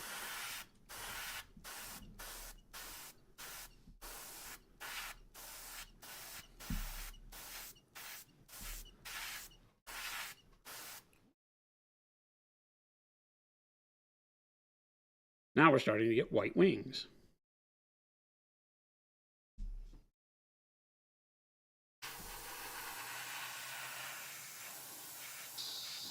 Ran out of paint, dang it. Rinse the brush real quick and we'll mix up another batch. Chris's favorite thing in the world? The Loch Ness Monster pot. I don't even know if you can call that.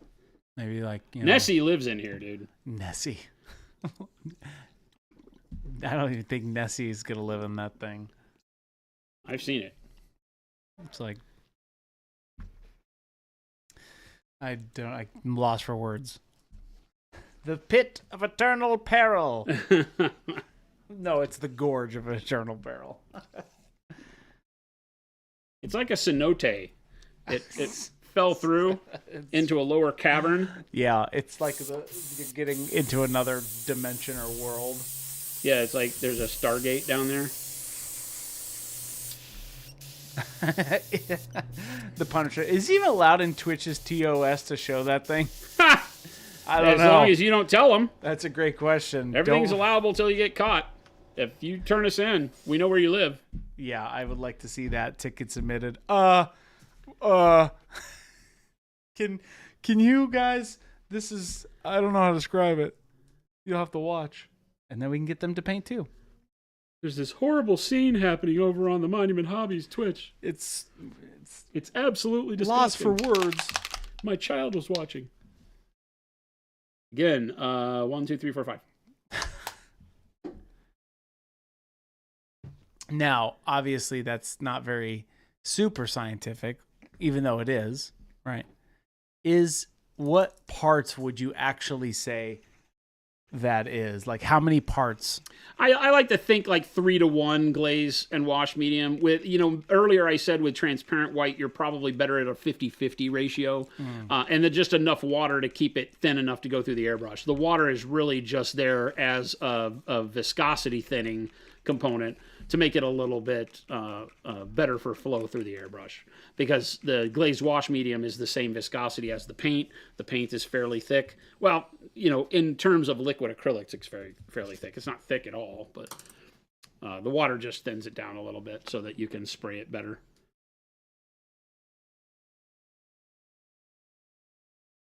This time I mixed more than we need.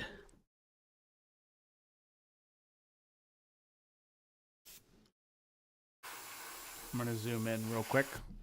Here you go. So you're shooting it from above. Yep, shoot it from above. You'll see all of these colors brighten as we put the white over them this first time, as it starts being actually white, as opposed to, just a limiting filter, kind of a desaturating filter like the first run was. Now we start actually brightening the thing up. You look right to left there, big difference. But the transparent white is so easy to use. Do a super zoom in on that. No speckling, nothing. It's literally like just dipping the model in, a transparent film that all of a sudden blends all those colors, gives you this, it keeps the painterly feel of my brushstroke, but without having it kind of just jump out at you. Right. So again, I'm holding and I'm painting away so that the shadows are safe from the shot of the spray here.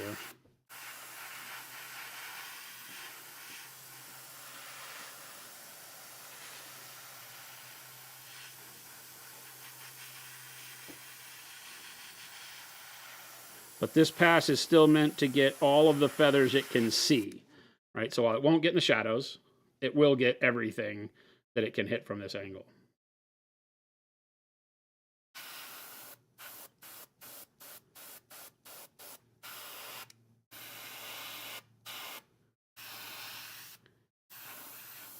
And the only thing to be careful of is to keep the brush moving. We're working with a very thin paint. So if I hold the brush still in too long of a spot, like if I aim at one spot and just pull back, see how it starts to just pull out to the outside edges? It can go as bad as spider webbing. Oh, I did it for a second there, right? Grow those legs. I call that spider webbing. So you got to be careful with that, right? But it really is easy. Just keep the nozzle moving. You know, it'll look like my hand shaking sometimes when I'm airbrushing as I go through and, you know, do like this. If you can see my hand doing this. That's done deliberately to always keep the nozzle moving so there's no one spot on the model that gets hit with a steady stream of paint for too long. I think that answers the question for me.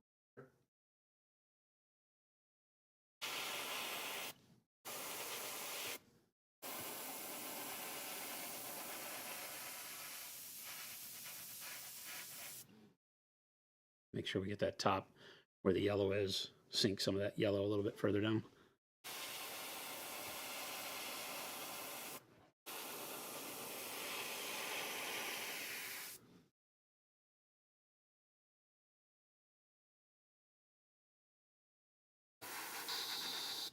I'm out of paint. Maybe I didn't mix enough. Jeez, Pete's. I am blowing through this stuff.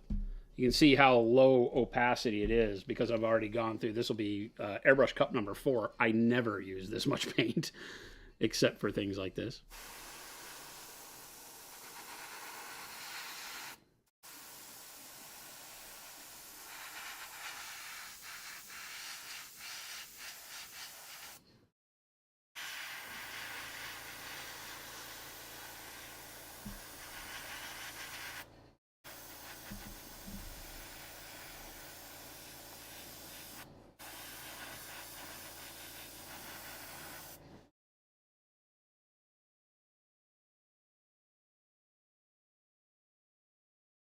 What's that? I don't know. I'm recording. It could be the plumber. The plumber's doing plumber. It's the plumber. He's here to fix the sink.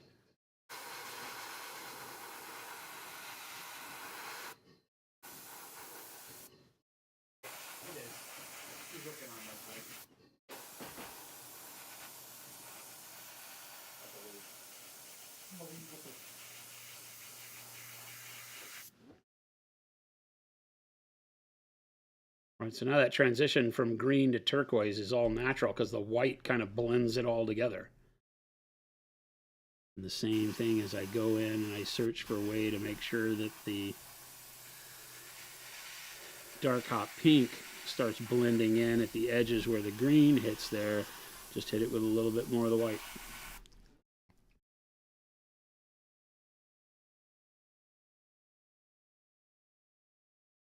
Liking this a lot. It's really nice.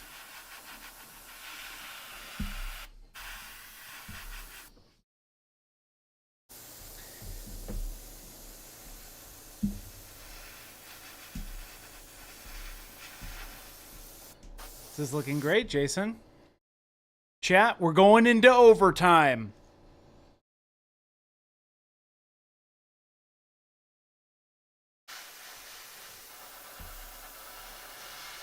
Brando, when you mentioned using the transparents to tint metallics, is it better to mix them in the metallics or glaze them over like this? You can do either. They will give you more intensity as a color if you glaze the transparents over the metallic. But if you mix, oh God, look at that. The blend is just tremendous, right? Good. It gives you such a good blending of color when you nail it. So you get more vibrancy if you do the glaze of color over the top of the metallic, but you can get some super interesting colors by mixing them, and that's easier to paint. So it's a trade-off, right? That's the way I look at it. Yeah. What do we think, chat? So I guess it's just your preference. Is the payoff worth it? Oh, yeah. I guess it's just your preference now on how far you're going to take the This is white. what I'm doing, is I'm just looking at it and determining, okay, how much more white do I want? Because I still have the brush. I can still go with the brush and I'll do like, edge detailing and stuff with the brush. But so this is really just an overall intensity of white feather that I'm looking for, and the blending, right? Because the big thing we're getting out of the airbrush is the blending of all the colors that we put on there already. It's going to do work that we wouldn't be able to do very easily with the brush. Yeah. Right? And I'll move intensity to the top where my light source is. So you'll see me start putting more white up towards these top feathers. Mm-hmm. Yeah, it definitely, you can start, I mean, for me, it's getting me now to be testing what I want to do with the transparents. Like, okay, this is a cool thing, but what can I also do with these? Yeah, because this could be any right? color. Like you could do this with anything, right? You could do what? You could do this kind of method with anything with the transparents. Any color. Like green, you could do this. You could do green. You were talking about your Nurgle stuff. Yeah. You could do Nurgle stuff this way and just put more that you can imagine me spraying a transparent green. Yeah. Right? Yeah. Over the top of this. That could give some really cool effects. Yeah. So if I'm taking the transparent green, let's just take that as an example, or this color, right? And I want to add a little bit more color to it, like another color. Do I keep that additional color really low? Right? So like, for example, I want my green to look a little bit more dark yellow green, but still use the transparent green. Mm-hmm. How many drops would I use, or like what's that ratio look like? You just really have to mix the colors. You can mix it. the transparents to get dark yellow green. You could mix transparent green, brown, and yellow, and you could get dark yellow green using all transparents, and then you keep the opacity where you want it, as opposed to mixing an opaque paint into it. Oh, okay. Right. Now, so playing around with the colors as they sit. Right. Like think of the transparent set as its own paint line. Yeah. And mix with those colors to get what you want, and then all of a sudden the world is your oyster, right? You can just kind of do whatever you want to do. Right. Okay. I'm getting it. Like we did, the transparent jade is transparent green and transparent white mixed together. Okay. And that gives you a really good kind of bright jade that we used as like the swimming pool glow. Yeah. On you guys one of our can models. See those wings from further out now that are really starting to look like white wings. Yeah, check that out. Wow. Right. And the effect is getting to the point where it's like, yeah, nobody would argue those are white wings, but they have this iridescence to them with the way the colors move around. Just based on all that underpainting that we did. And you can now see that dark hot pink and the purple make a great shadow on these while still keeping it in the realm of white. And my real goal is to find the right level of white as I go out towards the tip that keeps the green and the turquoise there, so I don't want to overcome those, right? But then blends really well in with that shadow. That made a huge difference right there. I just... Yeah, pulled Chad, it together, hopefully right? you saw what just happened, but you could see that actually happening right there. Yep. So I'm just focused on these outer feathers now.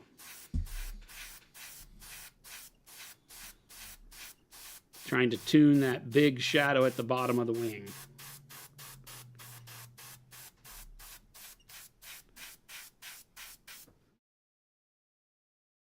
Right?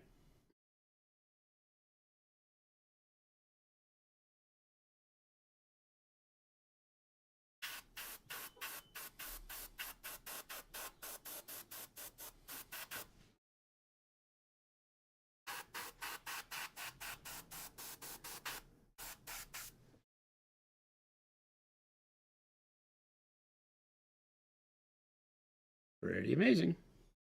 it's doing great. Same thing back here.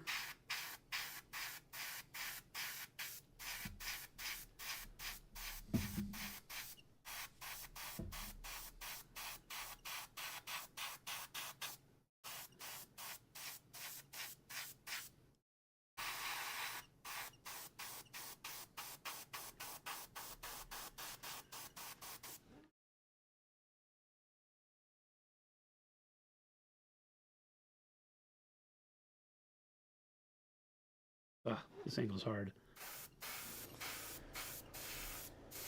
I'm working about 2 inches away from the model too. 2 to 3, maybe 1.5 sometimes, depending. So I'm working very close to the model to get this effect done. I don't want to stand back very far because I want to be able to keep the color very pinpoint.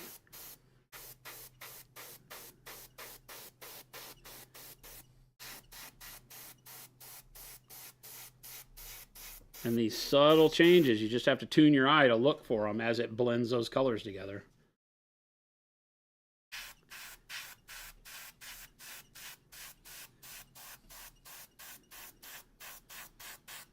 Don't want to over brighten it. I want to keep some shadow in there. I really, really like that purple and dark hot pink shadow. It just is brilliant. Artistic Outlaw is a great question. Is this the same thing possible with a regular brush, or is Airbrush just the best way? Airbrush is the best way to get the blend. Yes, you can do it with the brush too. You're going to want to, when you do it with the brush, do each individual feather. We talked about that yesterday. You can do it. When you go with the transparent white, you'll want it a little bit thinner than I'm running it here in the airbrush. You'll want to make sure you keep most of the moisture off your brush, and you'll do each individual feather, drawing from where the feather goes under the feathers above it out towards the edge of the feather. So if I were doing this with a brush, my brush stroke would always start with the transparent white up in here. Can you pop in? Yep. It would always start up in here and then pull my paint to the edge because I want more white out here. So I keep this nice blend into my shadow up where the feathers overlap one another. Because see, notice how I have that really nice darkness between the feathers? I don't have to do any washes. I don't have to do any separation of the feathers the way that I'm shooting it. All my brightness comes from the top, makes sense. But I get that beautiful darkness underneath that I keep from that purple and the dark hot pink. Right? But all of my colors blend really nicely together. That yellow glow that I kept on top gives it the feeling that the sunlight or some sort of holy emperor's light is gleaming across the top edge of the wings. So it really just works perfectly. Now, how are you feeling with the level of the whiteness, essentially? Is that... I'm pretty good with it. Here's another question. Do you typically finish with the airbrush, or do you go back and do some more... We'll do some brush work with this, okay, too. Gotcha. The airbrush is setting it up. I'll never get it perfect with the airbrush, I don't think. Maybe, right? If I'm working fast. On a model like this where I really want to fine-tune it, we'll go back with more transparent white where we can really start brightening up areas. So I'm looking for this to really just get my blends right, so I don't have to spend a ton of unnecessary time with the brush. Yeah. And I feel like we nailed it, which is good because I'm out of color. Wow. Okay. I have a little bit more that I could stand to pour in there, a drop or two. Might get me a little bit of work. I'm sorry we're running a little late, Chris. That's okay. I said chat overtime because I kind of wanted to see it too.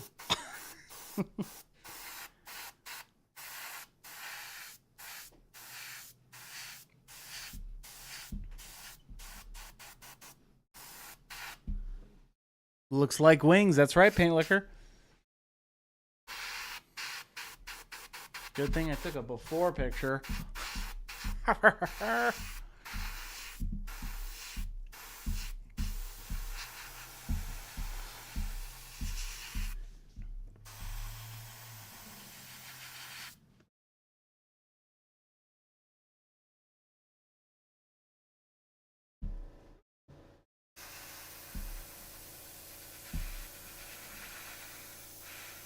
Huh.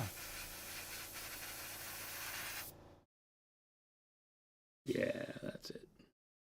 That's looking great.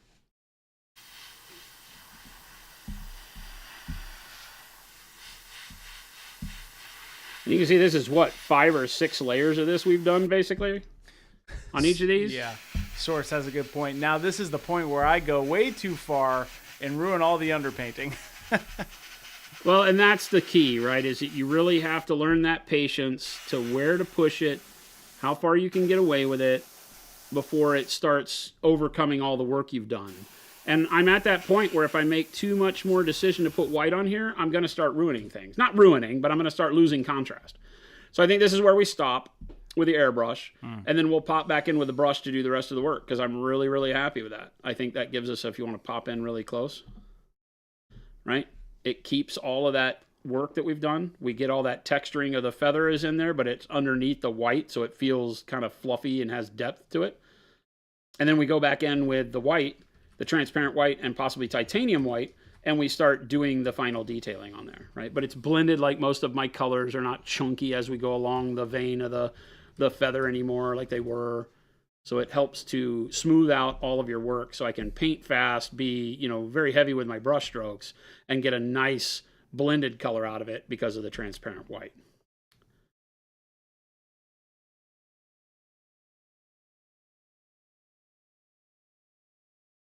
Yeah.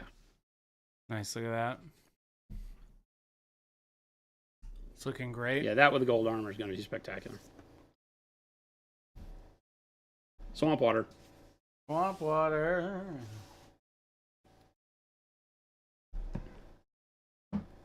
Yeah, for those of you who've been sitting here watching me do all this crazy stuff, I hope you get the fact that, you know, the playfulness you can do with paint can achieve some wonderful results if you just kind of go through that phase of experimentation and have fun with it and don't worry so much about, oh my God, you know, these colors aren't going to work right, or oh my God, I don't want to spend that much time doing it. I mean, this didn't really take us a lot of time to get an amazing effect. Imagine if you were doing like the wings on Magnus, Yeah. or one of the big models you've got in the centerpiece of your Well, army. you could right? approach this with, like I was saying, a bunch of different things. Yeah, just about anything. Yeah. Hope you all enjoyed that. It's been awesome to watch. Yep, Warp Portal. That's exactly what it is, Hoosier. It's magic. Goes to. I've never used just pure transparent white as a filter before. Oh, it's huge. Especially when painting white, right? Even if I were going to now go back with titanium white and do my edging, which I might do to really get that big punch of white along the edge of the feathers in certain spots, the transparent white leads you to white while leaving all those colors as part of the equation too, whereas white just tends to suck all the color out immediately. Transparent white is a lot better. Now, you could do a similar thing with titanium white and thinning it down with glazed wash medium and a lot more glazed wash medium than we use here. But transparent white is the king. It's a different white pigment, zinc, right? So it's less intense just natively. So it's going to allow you to find that comfort point in a lot more confident manner. You know, you saw me just kind of spraying more, looking at it, spraying more, looking at it.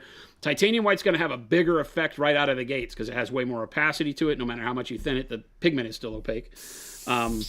Remember that when we're thinning for opacity, a lot of people mistakenly think that the paint becomes more see-through. No, the particles of pigment spread further apart, and that makes you see through the space in between the pigment more. That's what makes it more see-through. The pigment is as opaque as it's going to be, and titanium is an opaque pigment. So no matter how far you spread it, the dots of paint are actually still opaque. So it's going to have more intensity right out of the gates than the zinc will. The zinc is see-through. The pigment pieces are see-through. They have a milky nature to them. So not only can you see through them when they're close together, when you spread them out, you see through them even less. Or you see through them even more, right? Less opacity. So the titanium or white is going to give you more punch quickly. If you're looking to move fast, you can still thin it, be able to see through it, and get this type of effect. But you won't be able to play around as much with it as you saw me do with the transparent white. Whereas the transparent white, I can put 4, 5, 6 coats on there, kind of aim it where I want it, play around with it, say, no, it's not enough there, do a little bit more there, a little, you know, hit another area, and it still blends fantastically. Zazen's asking, how did you come up with that recipe? Oh boy. I'm going to lie to you if I try to tell you what it was I was painting first in my life where I did this. Boy, what was it? I can't even remember, like, if I saw a similar thing or if I just wondered one day how to do it, right? But it's all come from the idea of underpainting that I picked up through scale modeling, right? And most of that was through flesh, learning flesh tones by painting colors underneath and then glazing oil paints over the top. Is legit the way that I learned all of that. And then it was just my brain going, I wonder if this would look good if I painted a tank this way. And, paint the rust first and then paint the green over the rust. And that doesn't look great.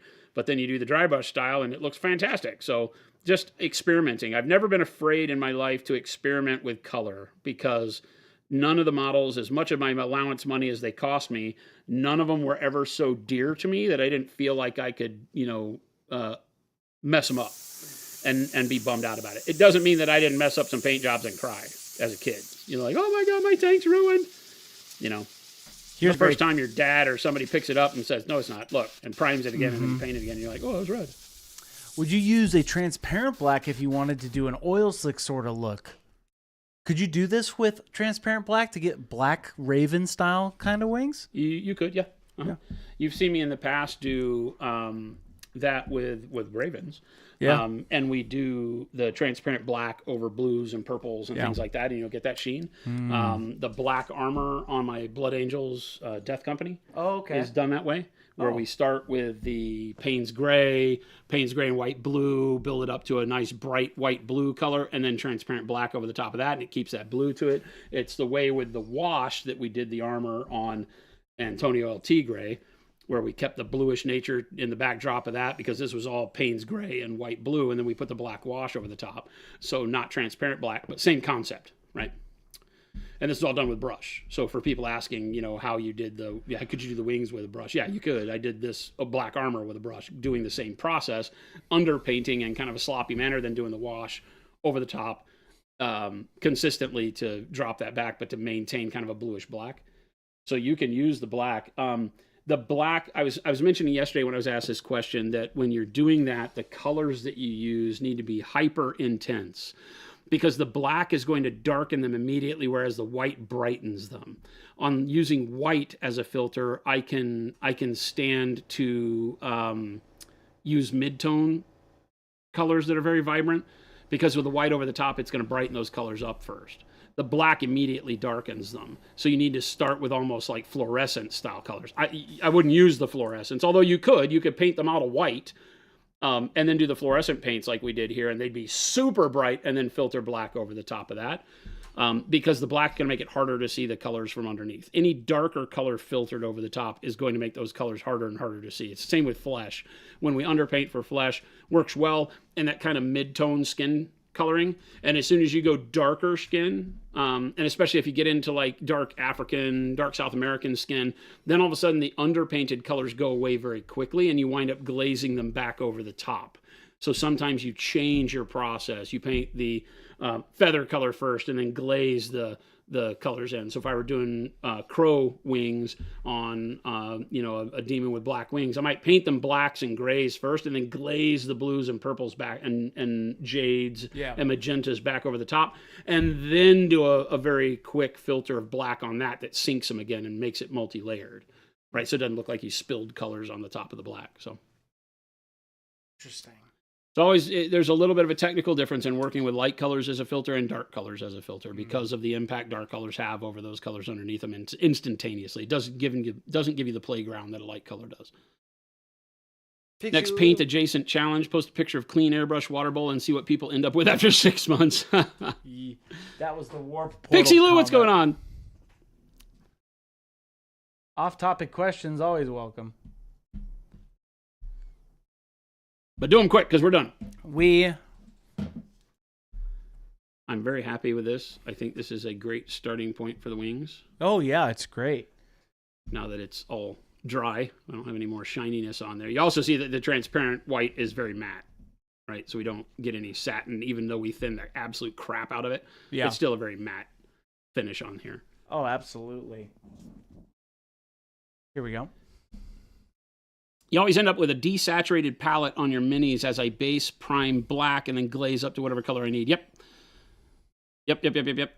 Yeah, fewer steps. So don't thin your paint as much, Pixie. And this is the hardest thing, because the trust in glazing early comes from the fact that if you do 15 glaze layers, you have each of those steps to see how you like it. So that's 15 chances to figure out if you're right or wrong. As you reduce that down to 3, which is what I recommend, when glazing, I try to keep it to under 4 layers of paint to maintain vibrancy, specifically for what you're talking about. Because if you do most of your painting with glazing, you will desaturate the color. It just never gets back to its full opacity. And if it does, your contrast is weird as it goes from dark to bright, and it looks odd. It doesn't have a good mid-tone to it. You wind up losing your mid-tone along the way. So in order to do that, you'll find that what I do is basically taking 3 colors and turning them into 5, right? Painting your dark color at full opacity, then glazing 50-50 thinned your next color over the top, which provides you with a mix of those two, right? Then doing that second color without any glazing, right? Then glaze the third color over that one and at 50-50, and then do your final bright color over the top of that. So you're layering, then glazing, then layering, then glazing, then layering. The layer part keeps vibrancy. The glazing gives you your blend. Make sense? So by doing that, you keep yourself on pace. Now, if you choose to glaze all of those, you're adding more steps in and reducing your vibrancy. So Spitfire, 21 months. Thank you so much for Pixie's that. like, 3? I just choked on my juice. Yeah, I know. That's the biggest thing, right? Because glazing is just as effective in fewer steps because what you're trying to do is filter and blend. I mean, this through the airbrush was like 5 passes of transparent white, which is a glaze, over the top of the rest of it. And had you been here, I don't know how early you got here, Pixie, but if you'd have seen the craziness that these wings were before doing the glaze of the white over, then you would have known that, that 5 passes did everything you want it to do that I would have on the brush, years and years ago thought, I got to do that 15 times to get my blends right. But you lose all the vibrancy. Here, I keep the vibrancy of all the colors that I want, right? They all show through right. I don't sync them too much. And I get to where I want to be a lot quicker, which speeds up my process. So it's really just getting comfortable with that, which is tough. I know. I choked on my juice. Thank you all so much for hopping in today. This was a wild ride towards the end there. We made white wings. We did. So thank you all, everybody, for joining in. I hope you enjoyed today. We went from wild to mild. Is that the way to say it? Wild to mild. Wild to mild instead of mild to wild. This. You got this, Pixie. And come on anytime when we're doing it because I can show you live, obviously, the way that I would handle that. We'll be doing a lot of that with the gold armor as I do the non-metallic here, right? To show you how you can still use glazes as that confident, comfortable blending method, but not have to do like 15 to 20 layers and lose all your saturation. Because it really is a problem. Your models will all feel dusty and like military scale models want to feel where they don't have vibrancy on purpose. And that's not where we're always painting. We want things to have punch. So to get that punch back without having to put a layer on over your glaze that feels like, it looks like I spilled some color on there. You can still get good blends and use your glazing that you're comfortable with. It's awesome. But thank you so much, everybody, for hanging out. It is time for us to quit around here. If you are new, please hit the follow button if you're over on Twitch or the subscribe button on YouTube. We stream to both platforms simultaneously, Monday through Friday, 2 p.m. to 4 p.m. Mountain Standard Time here from our headquarters in Phoenix, Arizona. Again, thank you so much for your support. If you're new, if you're old, we appreciate every single one of you hanging out with us, watching paint dry on a daily basis. Check out our store, the links that Chris put up in chat there. You can check out and buy some Pro Acryl, all the paints that we use and manufacture here at our headquarters, as well as our brushes and other hobby supplies. We'd love to become your major supplier for all your hobby needs. Check us out. Also, click the FLGS link. There's hundreds of stores worldwide that carry our products. We'd love for you to shop local. Keep those guys alive. They do all the hard work and keep your social meeting space open and air conditioned if you're here, or heated, as it were, in the winter for most of us. It's starting to get warm here again, and I don't like it. Make sure to check out our YouTube. All these live shows go over there under the live tab so that you can peruse them at your leisure, catch up with us, see things. If you caught the end of a stream and are like, oh my God, how'd they do that? Go back and check them out there. They're all archived on our YouTube, as well as the outtakes that Chris will pull from this to focus on some of the smaller tidbits of content that we know you love. And then check out the Discord. Was Ghost Hunter in here?